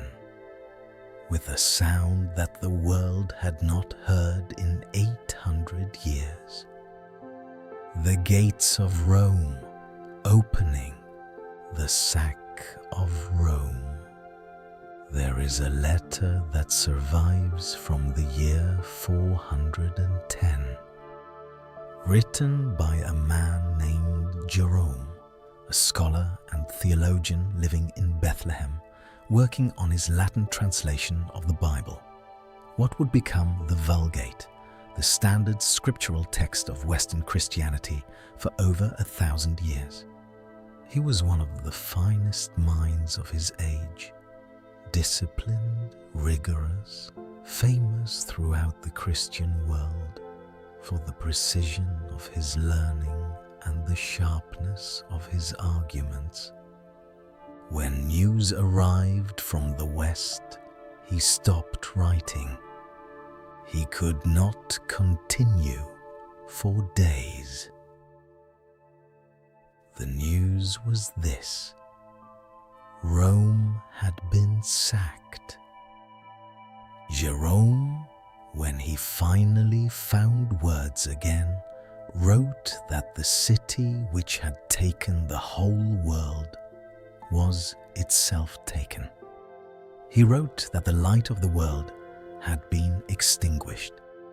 He wrote that he could not speak of it without weeping, and so he would not speak of it at all, and then spoke of it at great length, in the way that people do when they are confronting something so enormous that silence feels like a kind of lie. For 800 years, since the Gauls had briefly occupied the city in 387 BC, no foreign enemy had entered Rome. 800 years of walls that held. 800 years of the unspoken assumption, so deep it had almost stopped being an assumption and become simply a fact, the way gravity is a fact, that whatever happened elsewhere, the city itself was inviolable. Emperors could be murdered, provinces could be lost, armies could be destroyed in catastrophic battles on the Rhine or the Danube or the Persian frontier. But Rome, the city, the idea, the center around which the Western world had organized itself for half a millennium, Rome would always be there. That assumption ended on the night of August the 24th in the year 410. The gates of Rome swung open and the Visigoths walked in. The leader of the Visigoths was a man named Alaric. He had spent his entire adult life trying to negotiate a legitimate place for his people within the Roman system. And this fact is essential to understanding what the sack meant. Alaric was not an enemy of Rome in any simple sense.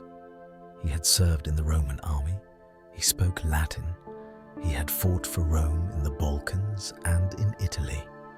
He had asked repeatedly, humbly, then firmly, then with the controlled desperation of a man who has exhausted every other option, for land for his people and a recognized military command commensurate with his actual power.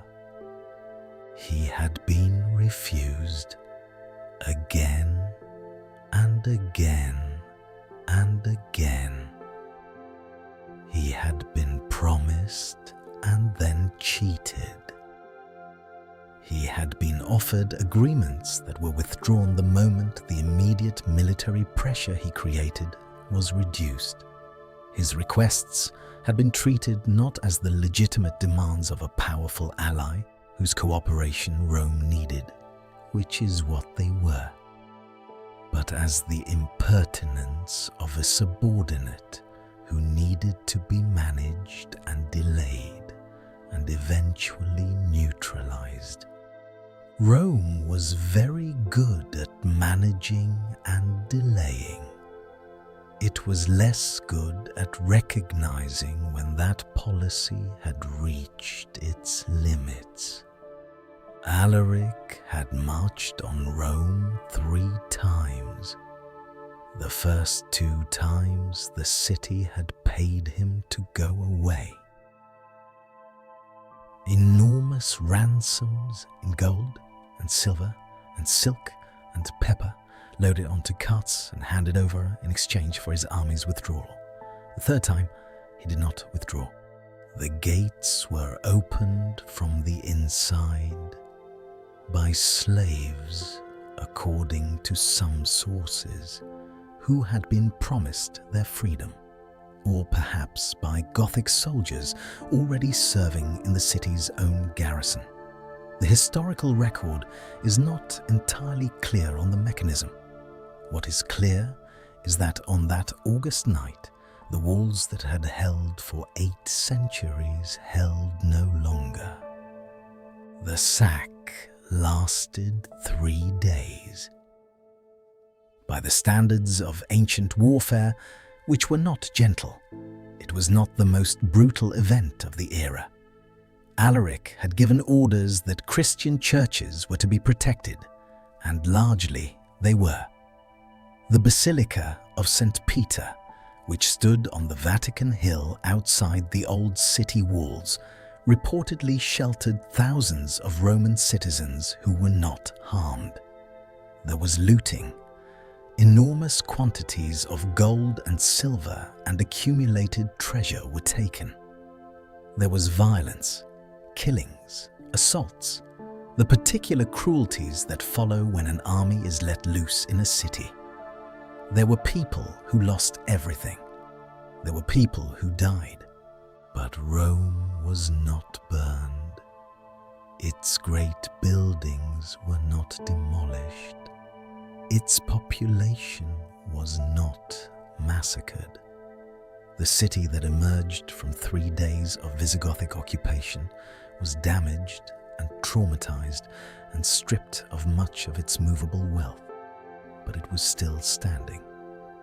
And yet, the world reacted as though something final had happened. Because in the most important sense, it had. Not the physical city, but the idea, the assumption, the deep, organizing certainty that Rome was permanent, that the city itself, whatever else might happen, would always be there. Once that certainty was gone, it could not be restored. The world that existed after August 410 was a world that knew, in its bones, that Rome could fall. And once you know that, you cannot unknow it. The ground beneath everything had shifted, and nothing built on that ground would ever feel quite as solid again. Alaric died a few months after the sack, somewhere in southern Italy, of a fever. He was buried, according to legend, in the bed of a river near Cosenza, his treasure hidden beneath the water, the slaves who dug the grave killed. So the location would remain secret.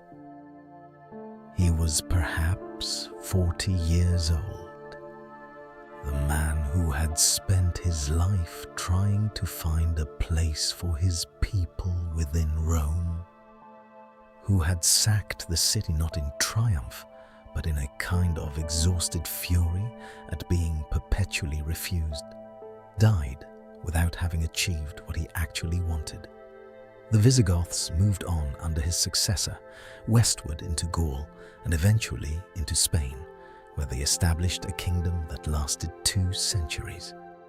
What Alaric had asked for, land, recognition, a dignified place within the Roman system, his people eventually got. Just not from a Rome that was still in a position to grant it graciously. In Rome itself, life continued. The Senate still met. The grain still arrived, for now, from North Africa. The water still flowed. But the empire that existed after 410 was governing in the shadow of something it could not admit, that it was no longer inevitable, that the assumptions on which it had always operated, the assumption of permanence, of continuity, of the fundamental inviolability of the Roman project, those assumptions had been tested and found on a summer night in August to be wrong. The West eats itself. The decades between 410 and 450 are not the most dramatic in the story of Rome's fall. There is no single catastrophe that a historian can point to, no single figure who towers over the period with the clarity of an Alaric or an Attila. Instead, there is something more insidious and more difficult to narrate, a steady, grinding erosion of the Western Empire's ability to function as a coherent political and economic unit. The emperors of the West in this period are, almost without exception, either children or puppets. Real power had migrated entirely to military commanders, men who bore the title Master of Soldiers or Patrician, who governed in the emperor's name while keeping the emperor himself carefully decorative and largely helpless. The most important of these figures was a man named Aetius, a brilliant, cold-eyed general who had spent time as a hostage among the Huns in his youth, and who used the connections and knowledge he acquired there to dominate Western politics for a generation. Aetius was not trying to destroy Rome. He was trying to hold it together by whatever means were available, which increasingly meant playing the various barbarian groups against each other, funding the Huns to pressure the Visigoths, funding the Visigoths to pressure the Burgundians, maintaining a kind of brutal equilibrium among competing powers, none of which was strong enough alone to replace the empire, but all of which were strong enough to harm it. It was the foreign policy of a man trying to keep a dozen plates spinning simultaneously on sticks of diminishing length, and it required a quality of attention and strategic intelligence that only Aetius possessed, and that would die with him. Meanwhile, the tax base of the Western Empire was collapsing, not because of a single cause, but because of many converging ones. Population had been declining since the plagues of the 2nd and 3rd centuries and had never fully recovered. Large territories were being lost to barbarian kingdoms that, while nominally acknowledging Roman sovereignty, were in practice governing themselves and collecting their own revenues. The great landowners of the western provinces had learned to avoid taxation through the influence they had purchased over local administration. A structural feature of late Roman society that became more pronounced as central authority weakened in a feedback loop that could not be interrupted from within. The small farmers who had once formed the backbone of Roman agricultural productivity were being squeezed off their land and into debt bondage or outright serfdom, a transformation that would eventually produce the economic arrangements of medieval feudalism, but which in the short term simply meant fewer free citizens, fewer taxpayers, less revenue, and less capacity for the state to do the things that states need to do to survive. In 429, the Vandals, a Germanic people who had been displaced from their territory east of the Rhine by the same Hunnic pressure that had produced the Visigothic crisis, crossed from Spain into North Africa under their king Gaiseric. Over the following decade, they conquered the entire North African province, including Carthage. In 439, the year Augustine of Hippo died, Carthage fell.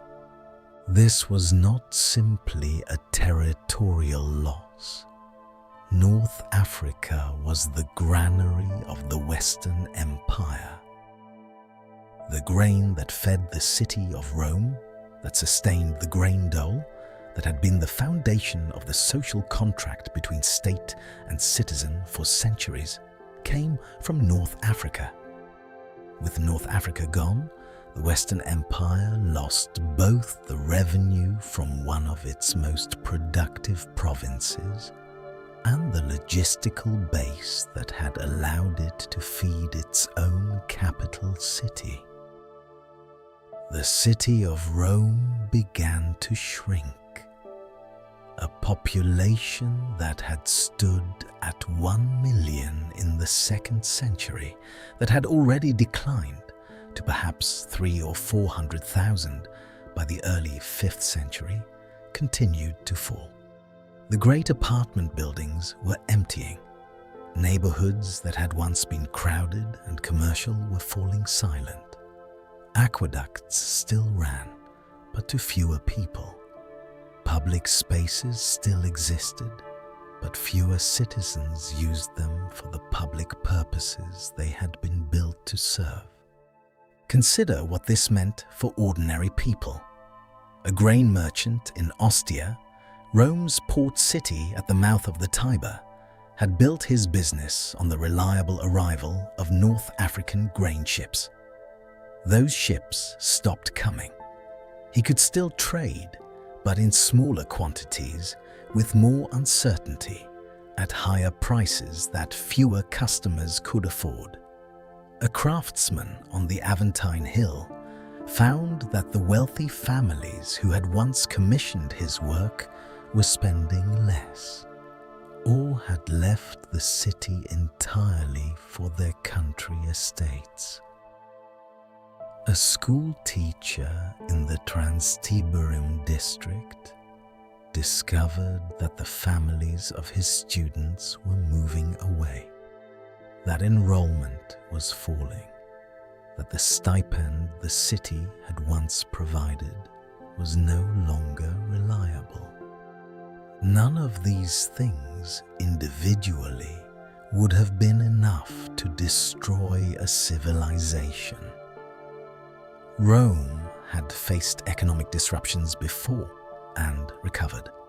But the Rome that faced these disruptions in the 5th century was not the Rome of the 2nd century, a robust, confident, well-funded state with large reserves of institutional capacity and human capital. It was an empire already weakened by 3 centuries of accumulated damage, operating on margins that left almost no room for error. The infrastructure did not collapse all at once. It was repaired less carefully, then less frequently, then not at all.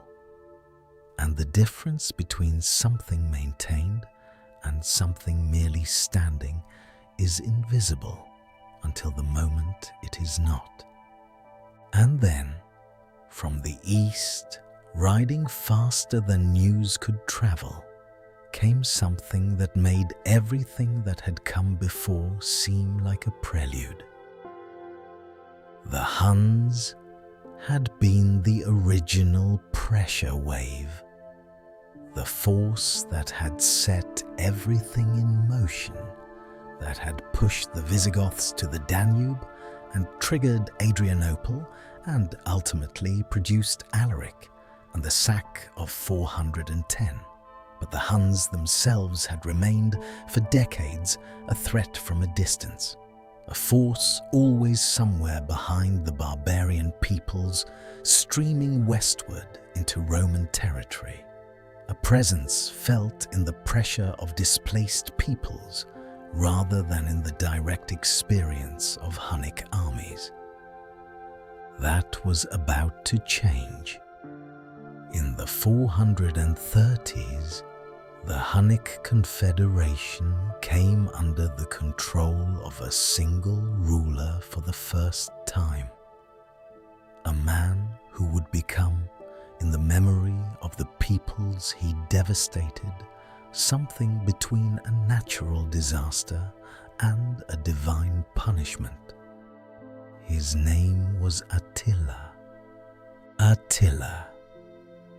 He was, by the accounts that survive, almost all of them written by his enemies or by people who feared him, a man of unimpressive physical appearance, short, broad through the chest and shoulders, a head that contemporary sources describe as too large for his body, eyes that were small and quick and that people who met him remember as difficult to hold, a thin, sparse beard. He walked with a swagger that sources describe as conveying the pride of a man who had never in his life been refused anything he genuinely wanted. He had become sole ruler of the Hunnic Empire in 435, sharing power initially with his brother Bleda, whom he later had killed with the matter-of-fact decisiveness of a man who considered all obstacles to be, by definition, temporary. As sole ruler, Attila commanded a confederation that stretched from the Rhine in the west to the steppes of Central Asia in the east, encompassing dozens of subjugated peoples who fought under his banner not from love, but from the very rational calculation that fighting alongside Attila was considerably safer than fighting against him. The Romans called him the Scourge of God, the Flagellum Dei. This was not entirely meant as an insult, and Attila himself embraced the title with what appears to have been genuine satisfaction.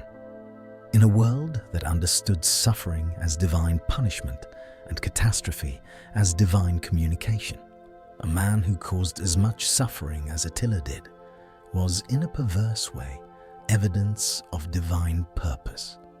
He was the whip in God's hand, sent to chasten a sinful and complacent world. He was perfectly comfortable being that.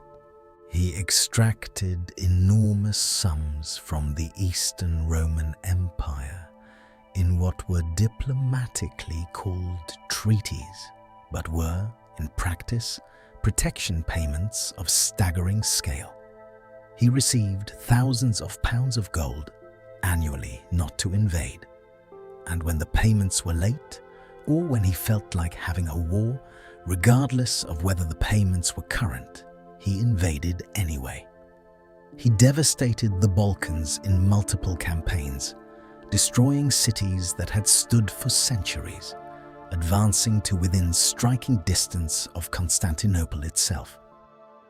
The legendary walls of Constantinople, triple-layered, reinforced, the most formidable fortifications in the known world, he could not breach. But everything outside those walls was, for years, effectively his to destroy. He played the Eastern and Western courts against each other with the instinctive political intelligence of a man who understood, perhaps better than the Romans themselves, how thoroughly their institutional unity had become fiction. He received embassies from both courts simultaneously, extracted concessions from each by threatening the other, and demonstrated at every turn that he grasped the essential weakness of the Roman position more clearly than any Roman emperor of his era. In 451, Attila turned west.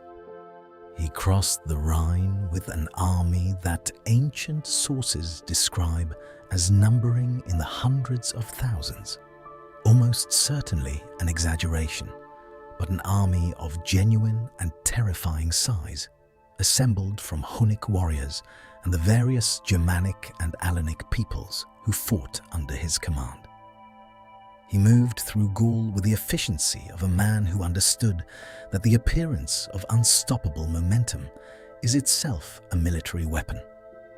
Cities that surrendered were spared. Cities that did not surrender were destroyed. Metz was burned. Reims was burned. Troyes was threatened. Orleans came siege. He was stopped, barely and at great cost, at a battle that sources call by various names, but that history remembers as the Battle of the Catalonian Plains, fought in June of 451, somewhere in what is now the Champagne region of France. The general who stopped him was Aetius, who had assembled a coalition that included, in one of history's more remarkable military alliances, both Roman legions and Visigothic warriors fighting side by side against their common enemy. The Visigoths, who had sacked Rome 40 years earlier, were now defending the civilization they had once attacked, because the alternative was to be destroyed by something worse. The battle was extraordinarily bloody. Ancient sources speak of rivers running red and the dead being counted in the tens of thousands. Attila retreated back across the Rhine, not routed, not destroyed, but checked. His army was intact. His power was unbroken. He had simply decided that the cost of continuing was, for now, too high. He invaded Italy the following year. He came through the Alpine passes and descended into the Po Valley, sacking Aquileia so thoroughly that the city never recovered. Its survivors fled to the islands of the Venetian lagoon, where their settlement would eventually become Venice. He took Milan. He took Pavia. He advanced toward Rome. And then he stopped. The most famous account of why says that Pope Leo I, a man of enormous personal authority and formidable intelligence, rode out to meet Attila at the river Mincio near Mantua and spoke with him privately. No record of their conversation survives. What we know is that afterward, Attila turned his army around and marched back north. Historians have debated this ever since. Perhaps it was Leo's presence and words which clearly made a strong impression on a man who, whatever else he was, had his own complex relationship with divine authority. Perhaps it was the plague that was moving through his army, thinning its ranks and weakening its capacity for further campaigning. Perhaps it was the news that Eastern Roman reinforcements were crossing into Italy from the Adriatic coast. Perhaps it was simply that he had taken enough for now, that the plunder of the Po Valley was sufficient, that Rome itself could wait for another season. He rode back east. The following year, 453, Attila died on the night of his latest wedding, of a nosebleed, according to the sources. He had been celebrating heavily, as he apparently did on such occasions. He was found in the morning drowned in his own blood, lying next to his new wife, who sat beside him, not knowing what had happened until the guards came. The Hunnic Empire collapsed almost immediately after his death.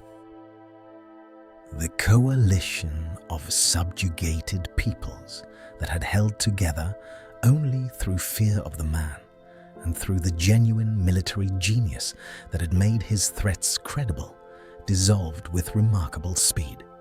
His sons fought over the succession and lost badly to a rebellion of subject peoples. Within a generation, the Huns had ceased to be a significant force in European history. They disappear from the record almost as suddenly as they appeared.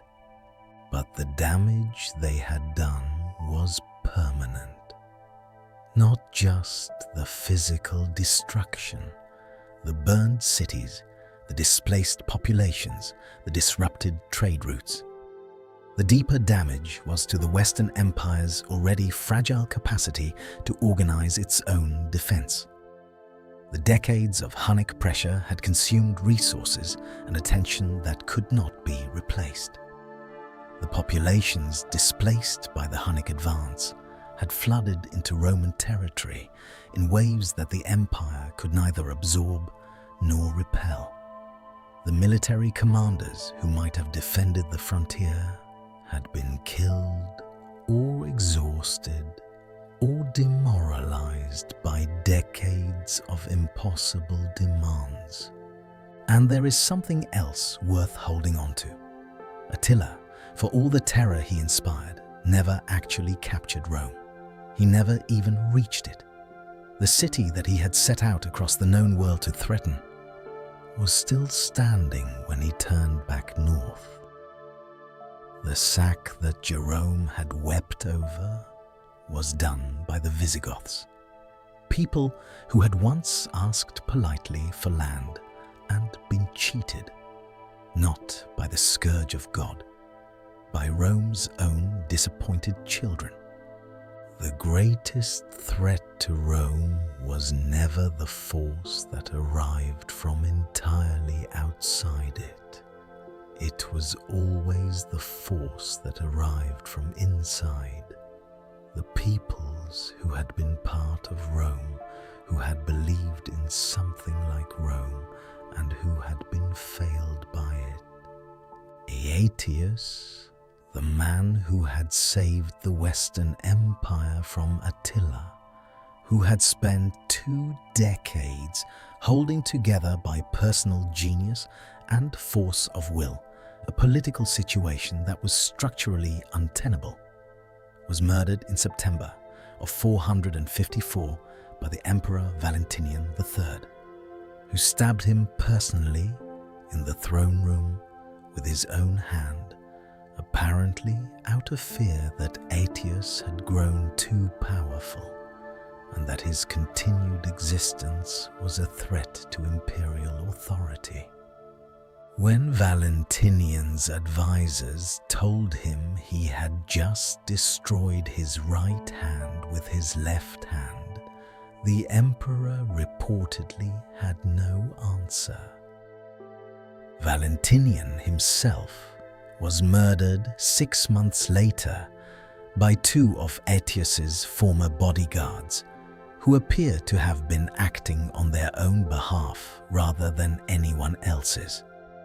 Within 2 years, the Western Empire had lost both its greatest general and its emperor to politically motivated murder, in circumstances that revealed how thoroughly the institutions of imperial governance had ceased to function as anything other than a stage on which personal rivalries were played out with lethal consequences.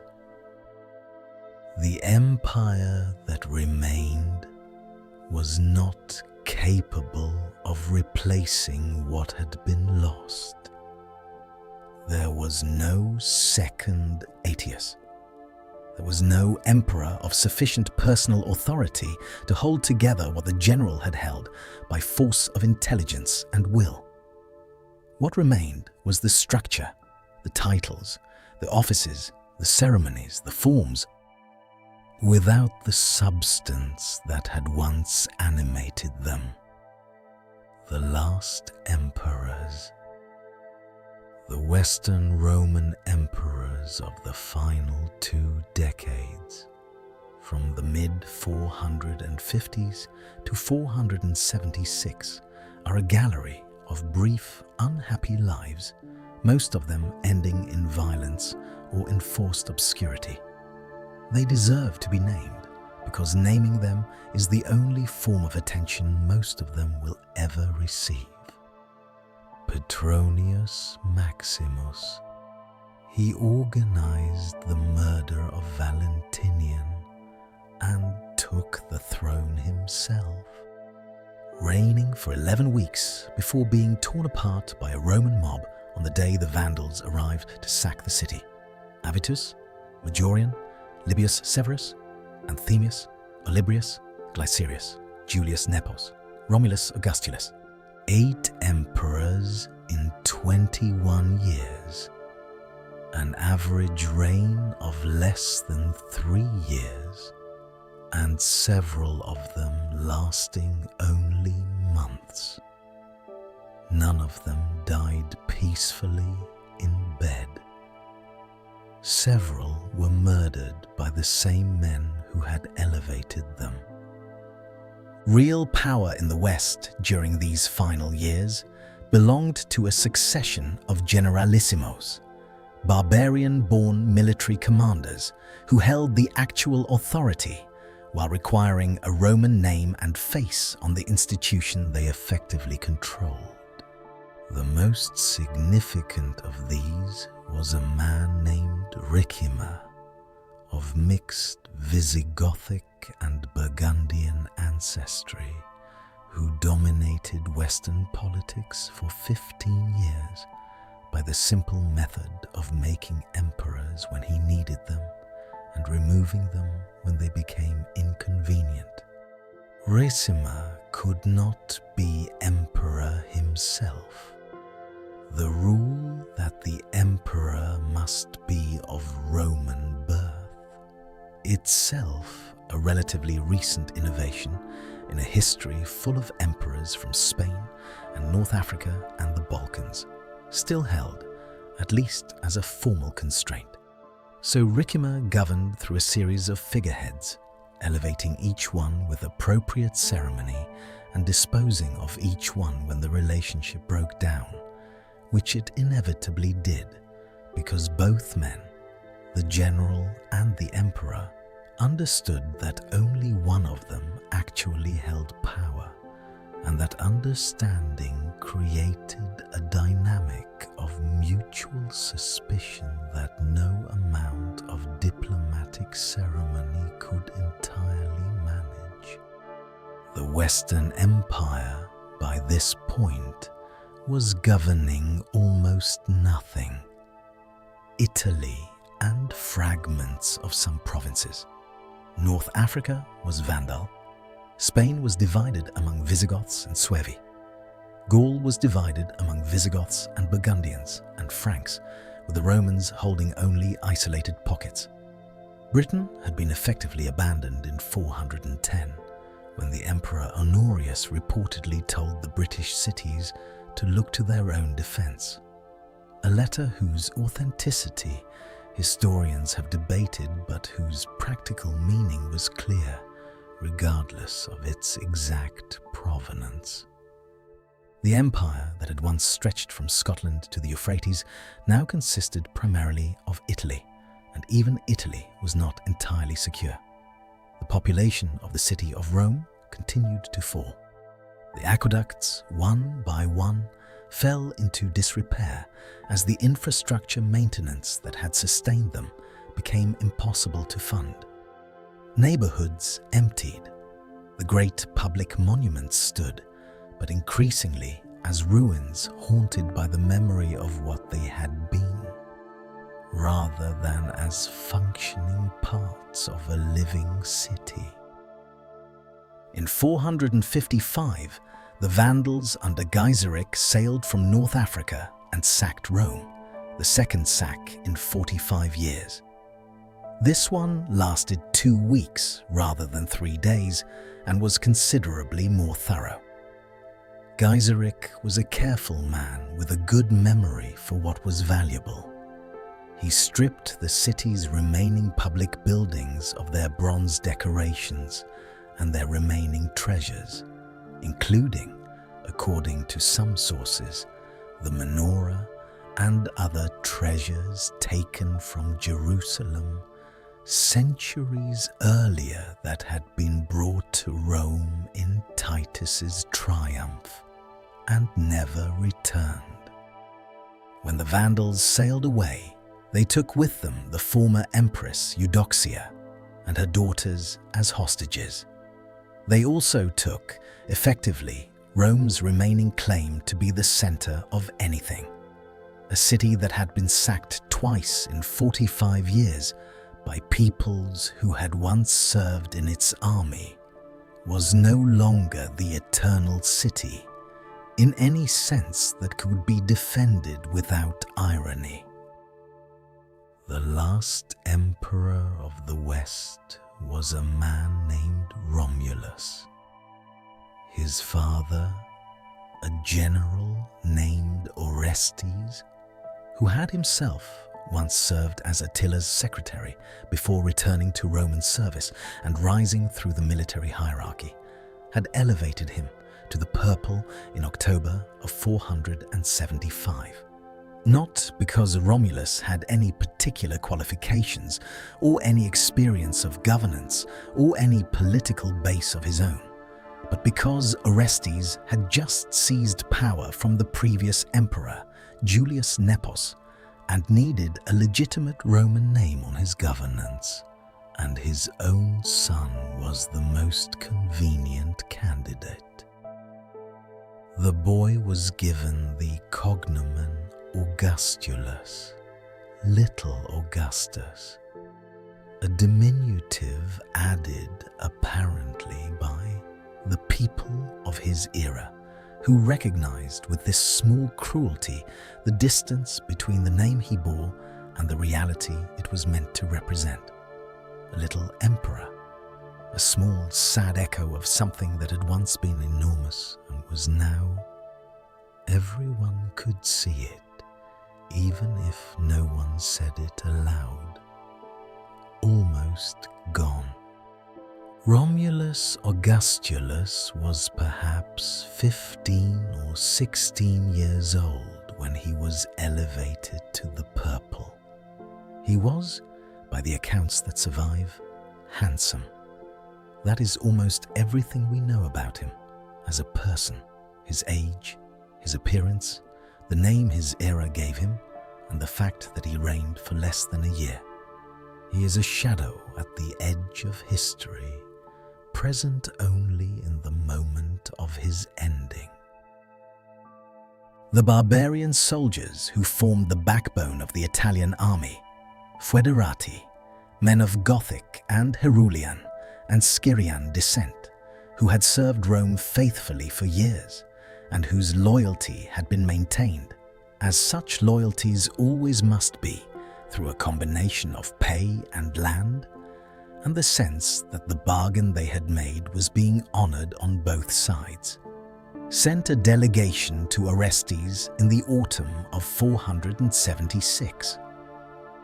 Their demand was straightforward. They wanted 1/3 of Italy distributed among them as farmland. This was not an unprecedented request. It was, in fact, the standard arrangement by which barbarian soldiers had been settled in Gaul and Spain and other provinces over the preceding decades. It was what Alaric had been asking for before his sack of Rome. It was what the Visigoths at the Danube crossing had been asking for before Adrianople. Orestes refused. He refused because he was governing Italy in his son's name and did not believe he had the authority to alienate 1/3 of the peninsula's farmland to people he still thought of, despite everything, as servants rather than partners. He refused because the logic of the Roman system, even in its final years, did not provide a framework for acknowledging that the empire's survival had become dependent on the goodwill of the people it had always treated as subordinates. He refused because he could not quite see what was in front of him. A commander named Odoacer organized the soldiers' response. He was a man of Syrian descent. His father had once been one of Attila's commanders, who had risen through the ranks of the Italian army to a position of genuine military authority. He was not a dramatic figure. He was not a conqueror by temperament or ambition. He was a practical man who had been given an impractical situation and was resolving it by the most direct means available. The soldiers rose. Orestes was defeated and killed. His army dissolved, and Odoacer walked to the Palatine Hill. The letter. What happened next has a quality of quiet that is almost unbearable given everything that preceded it. The palace on the Palatine Hill had been for 5 centuries the home of the emperors of Rome. It had housed Augustus and Tiberius and Caligula and Nero and Vespasian and Trajan and Hadrian and Marcus Aurelius. It had witnessed the decisions that shaped the world, the military campaigns ordered, the laws promulgated, the treaties signed, the wars declared, the peoples conquered or conciliated or incorporated into the vast mechanism of Roman governance. It was the place from which the world had been, in a real sense, run. The place where the weight of empire had pressed down on the men who carried it. On September the 4th, 476, Odoacer went to the Palatine Hill. He went into the palace, and he was, by all accounts, gentle. He did not kill the boy. He did not humiliate him publicly, did not drag him through the streets in chains in the way that Roman generals had done with captured enemies in the great triumphs of earlier centuries. He did not put him on display as a trophy or use him as a bargaining chip in negotiations with Constantinople. He did not even strip him of the purple immediately, with some theatrical gesture designed to make clear who had won. He looked at Romulus Augustulus, this boy, this last echo of 8 centuries of imperial ambition, and he made a decision that tells us something important about what Odoacer was, and perhaps about what the moment itself required. He did not need the boy to suffer in order to make his point. The point was already made. He let him go. He gave the boy a pension, 6,000 solidi per year, a generous sum, enough to live comfortably for the rest of his life without hardship or indignity. He sent him south to the Castellum Loculanum, a fortified villa on a promontory overlooking the Bay of Naples, near the modern city of Pozzuoli, in a part of the Italian coast so beautiful and so warm and so remote from the centers of power that it constituted, in practice, a very comfortable exile. The warm southern light on the water, the smell of the sea, the sound of waves against limestone. A place where a boy could grow old without anyone needing to remember who he had been. And then Odoacer sat down and wrote a letter to the emperor in Constantinople. His name was Zeno, and he had been ruling the Eastern Roman Empire since 474. A capable man, navigating the complex politics of a court that was itself under pressure from multiple directions, but navigating it from behind the triple walls of Constantinople, which had never been breached and which gave the Eastern Empire a security the West had long since lost. The letter said, in substance, The West no longer has need of its own emperor. The title and the institution have become unnecessary. The Eastern Emperor is sufficient for both halves of the empire. I will govern Italy in your name as your representative with the title of King of Italy. I request that you recognize this arrangement formally and that you send back to me the imperial regalia that Romulus Augustulus has forwarded to your court as a sign of his abdication. It was a remarkable document. Odoacer was not declaring independence from Rome.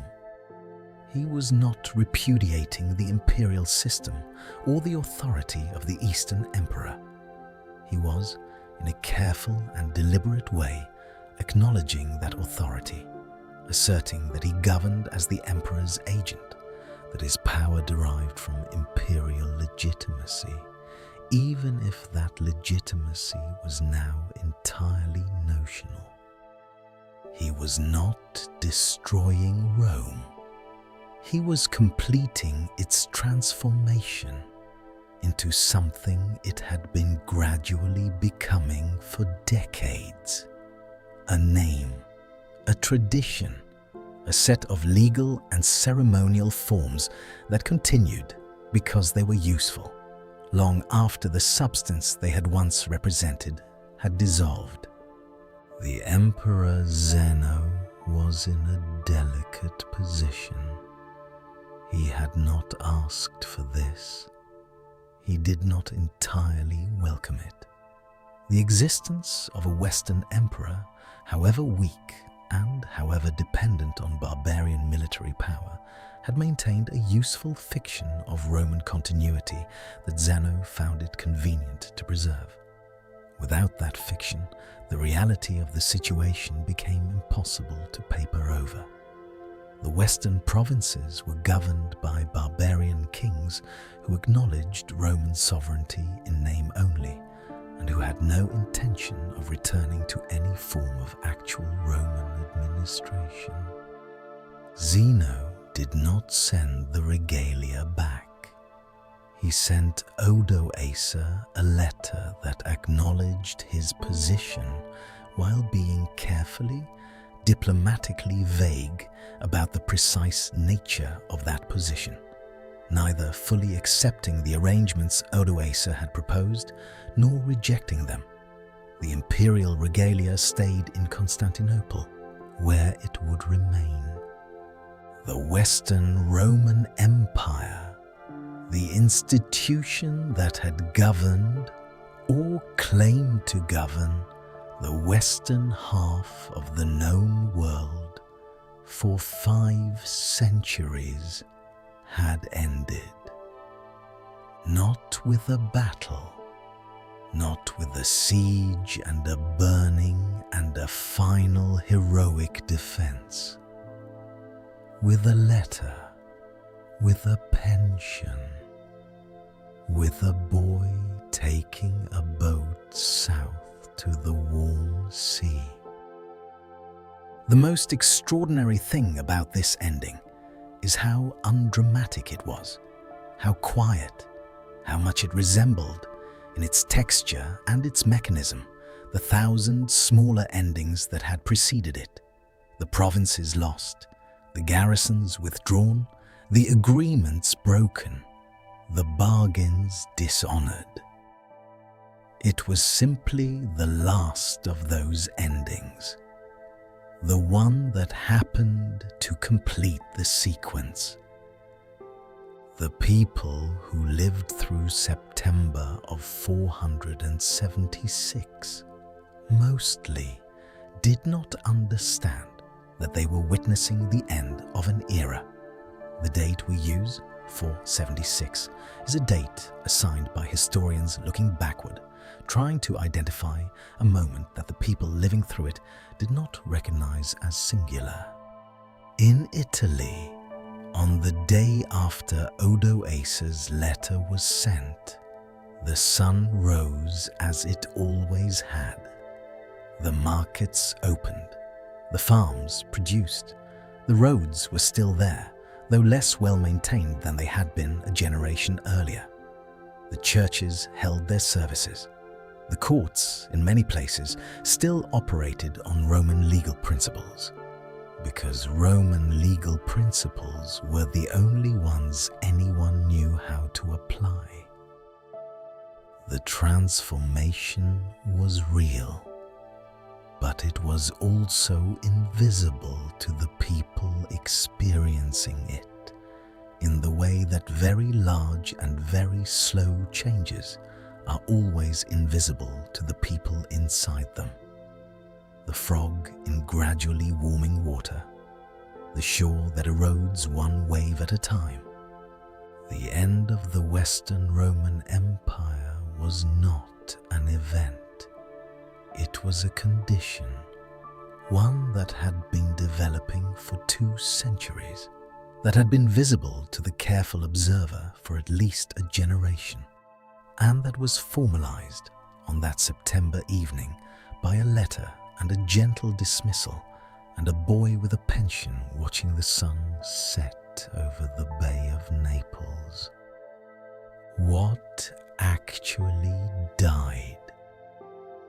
This is the question that has haunted historians for 15 centuries, and it deserves to be asked carefully, because the answer is neither simple nor obvious. What exactly ended in 476? Not Roman culture. The Latin language survived and evolved. It branched over the following centuries into what would become French and Spanish and Portuguese and Italian and Romanian and a dozen other tongues, all of them carrying the bones of Roman grammar and enormous quantities of Roman vocabulary. The literature survived. Virgil and Horace and Ovid and Cicero were copied and read and taught throughout the medieval period, preserved in monastery libraries that constituted, in the darkest centuries, almost the only institutional memory of what had been. Not Roman law.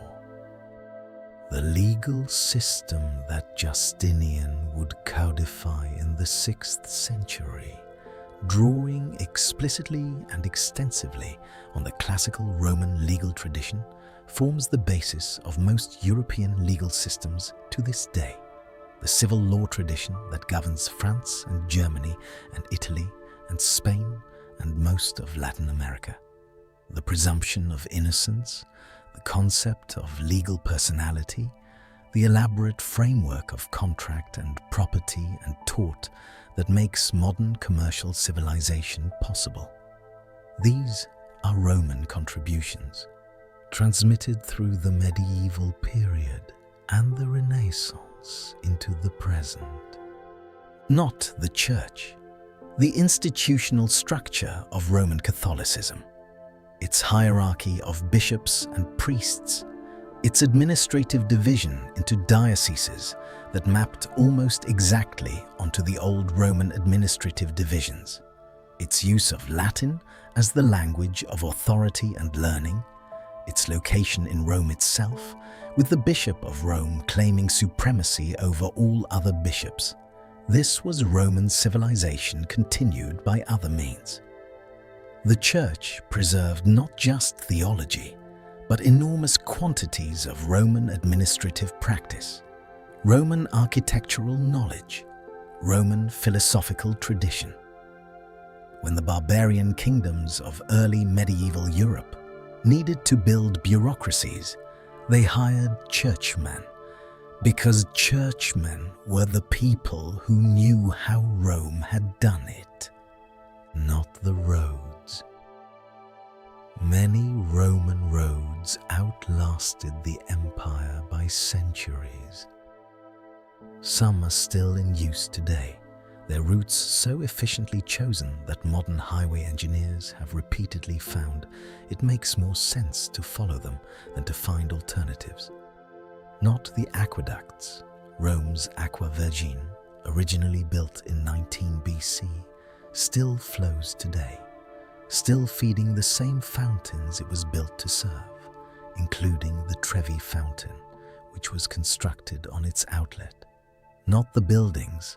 The Pantheon, built under Hadrian in the early 2nd century, is still standing, still intact, still in use as a church, its unreinforced concrete dome still the largest of its kind in the world after 2,000 years. What died, what actually irreversibly ended, was harder to name and harder to mourn precisely because it was invisible.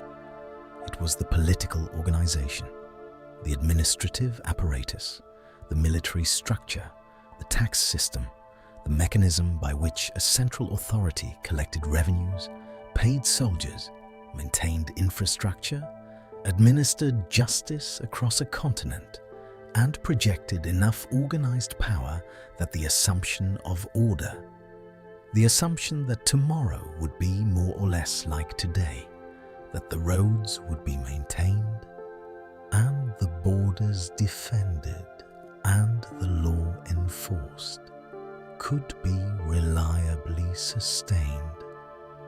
Without that mechanism, the roads were not repaired. The aqueducts fell into disrepair one by one over the following centuries, as the technical knowledge and the organized labor and the administrative capacity to maintain them slowly dispersed. The great public buildings were stripped of their marble and their bronze fittings, not by Visigoths or Vandals or Ostrogoths, but by medieval Romans themselves, who needed building materials and found the ruins of the ancient city to be a convenient and inexhaustible quarry. The population of Rome, which had stood at 1 million in the 2nd century and 300,000 or 400,000 in the 5th century, fell to perhaps 20,000 or 30,000 in the worst centuries of the early medieval period. The city that had fed 1 million people became a place where goats grazed in the forum. What died in the end was the capacity to maintain things at scale, the ability to organize large numbers of people across large distances in pursuit of large common purposes, to build things, to maintain things, to defend things, to feed people reliably over generations. That capacity, which Rome had developed and sustained and refined over 8 centuries, came apart without the institutional structure that had made it possible. It would take Europe several centuries to rebuild that capacity. The process was slower and more painful and more violent than anyone at the time could have anticipated, because no one at the time understood exactly what had been lost. You cannot rebuild something if you do not know what you are trying to rebuild. The people of the early medieval period were not trying to recreate Rome. They were trying to survive and to govern and to find some basis for order that would work in the world they actually inhabited. A world of smaller units, weaker institutions, shorter time horizons, and diminished technical capability. When they did eventually rebuild, when the Carolingian dynasty in the 8th and 9th centuries began to reconstruct something like centralized governance, when the medieval church developed its sophisticated administrative machinery, when the Italian city-states began to recreate the commercial networks and legal frameworks of the old Mediterranean economy. They rebuilt largely from the pieces Rome had left behind. The Church as the institutional scaffold, Roman law as the legal framework, Latin as the language of administration and learning. Roman cities as the nuclei of the new civilization, growing in the ruins of the old. Rome did not die. It transformed. It dissolved into the world it had created, like salt into water.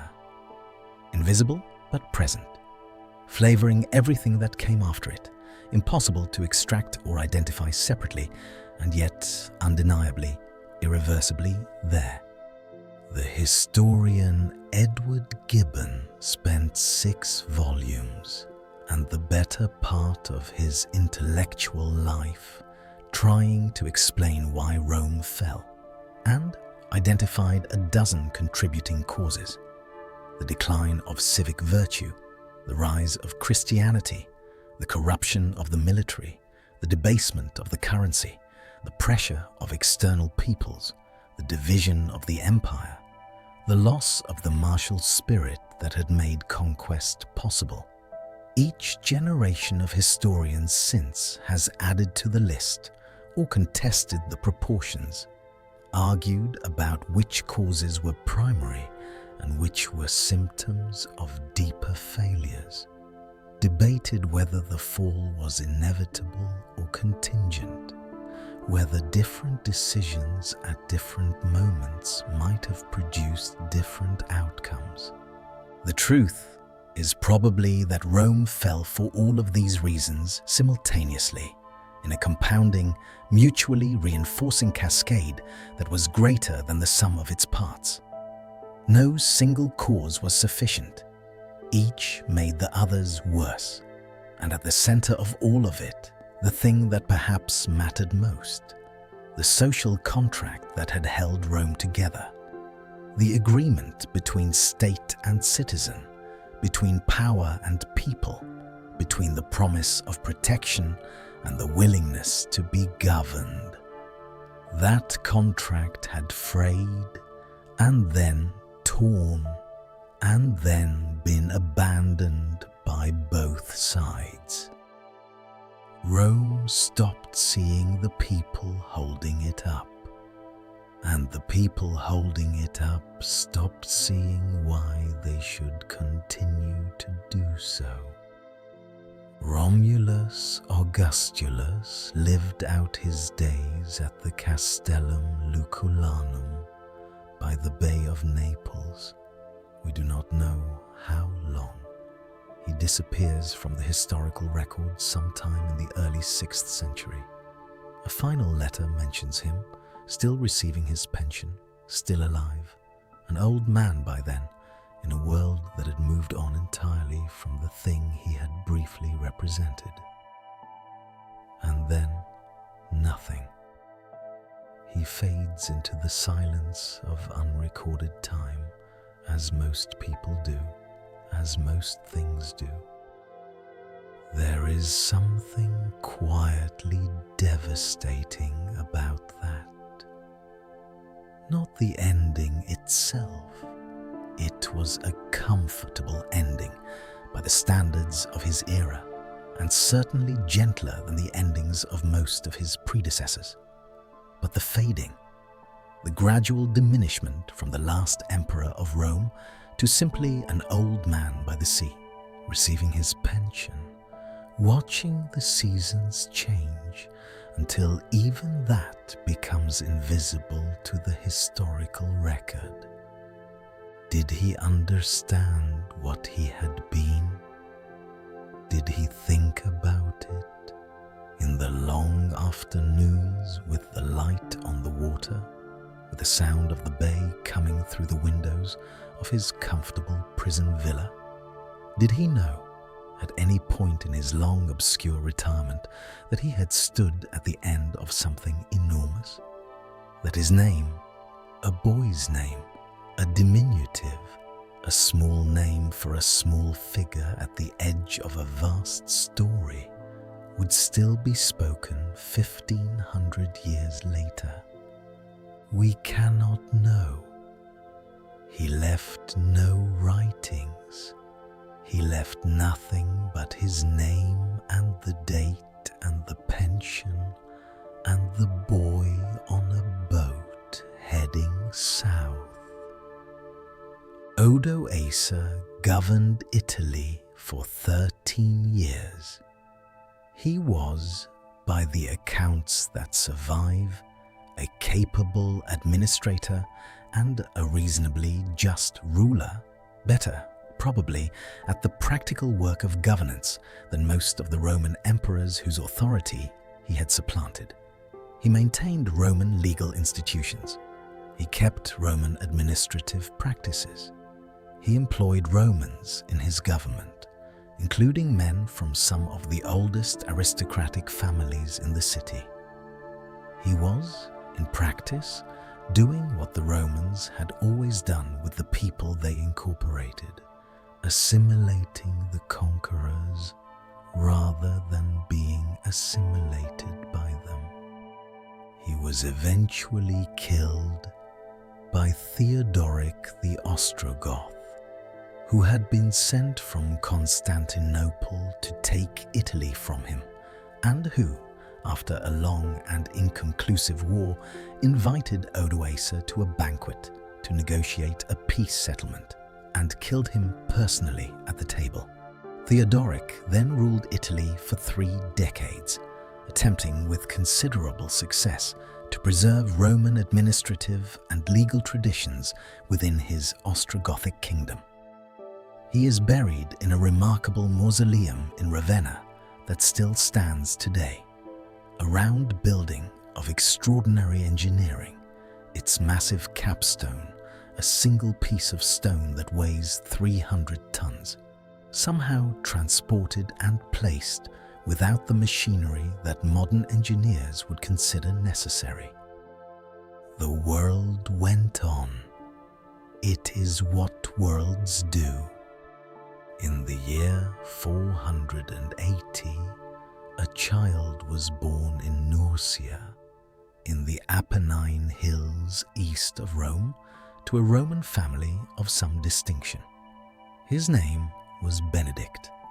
He would grow up to establish a monastery at Monte Cassino, on a hill south of Rome, and to write a short document called the Rule of St. Benedict, a set of practical instructions for how a community of monks should organize its prayer and its work and its governance.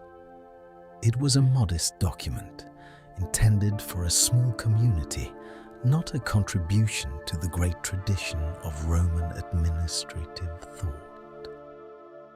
It became, over the following centuries, the foundational document of Western monasticism, and through Western monasticism, the institution that preserved learning and maintained infrastructure and organized agricultural production and served as the institutional scaffolding of European society through the darkest centuries of the early medieval period. It became one of the most consequential documents ever written. A Roman man, shaped by Roman education and Roman tradition, writing a practical guide to communal life in the ruins of the empire that had shaped him. Rome transmitting itself forward through the only channels that remained open.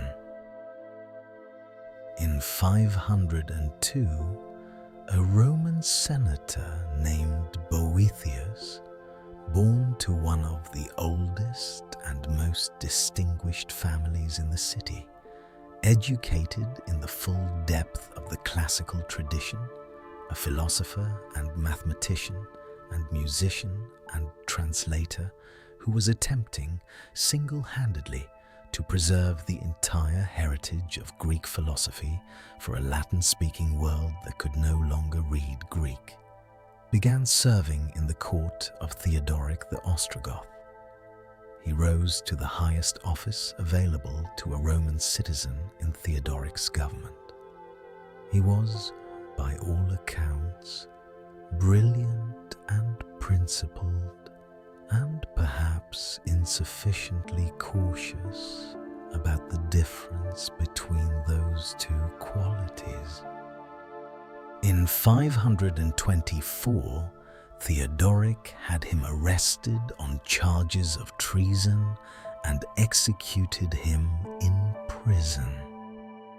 While he waited for his execution, Boethius wrote a book.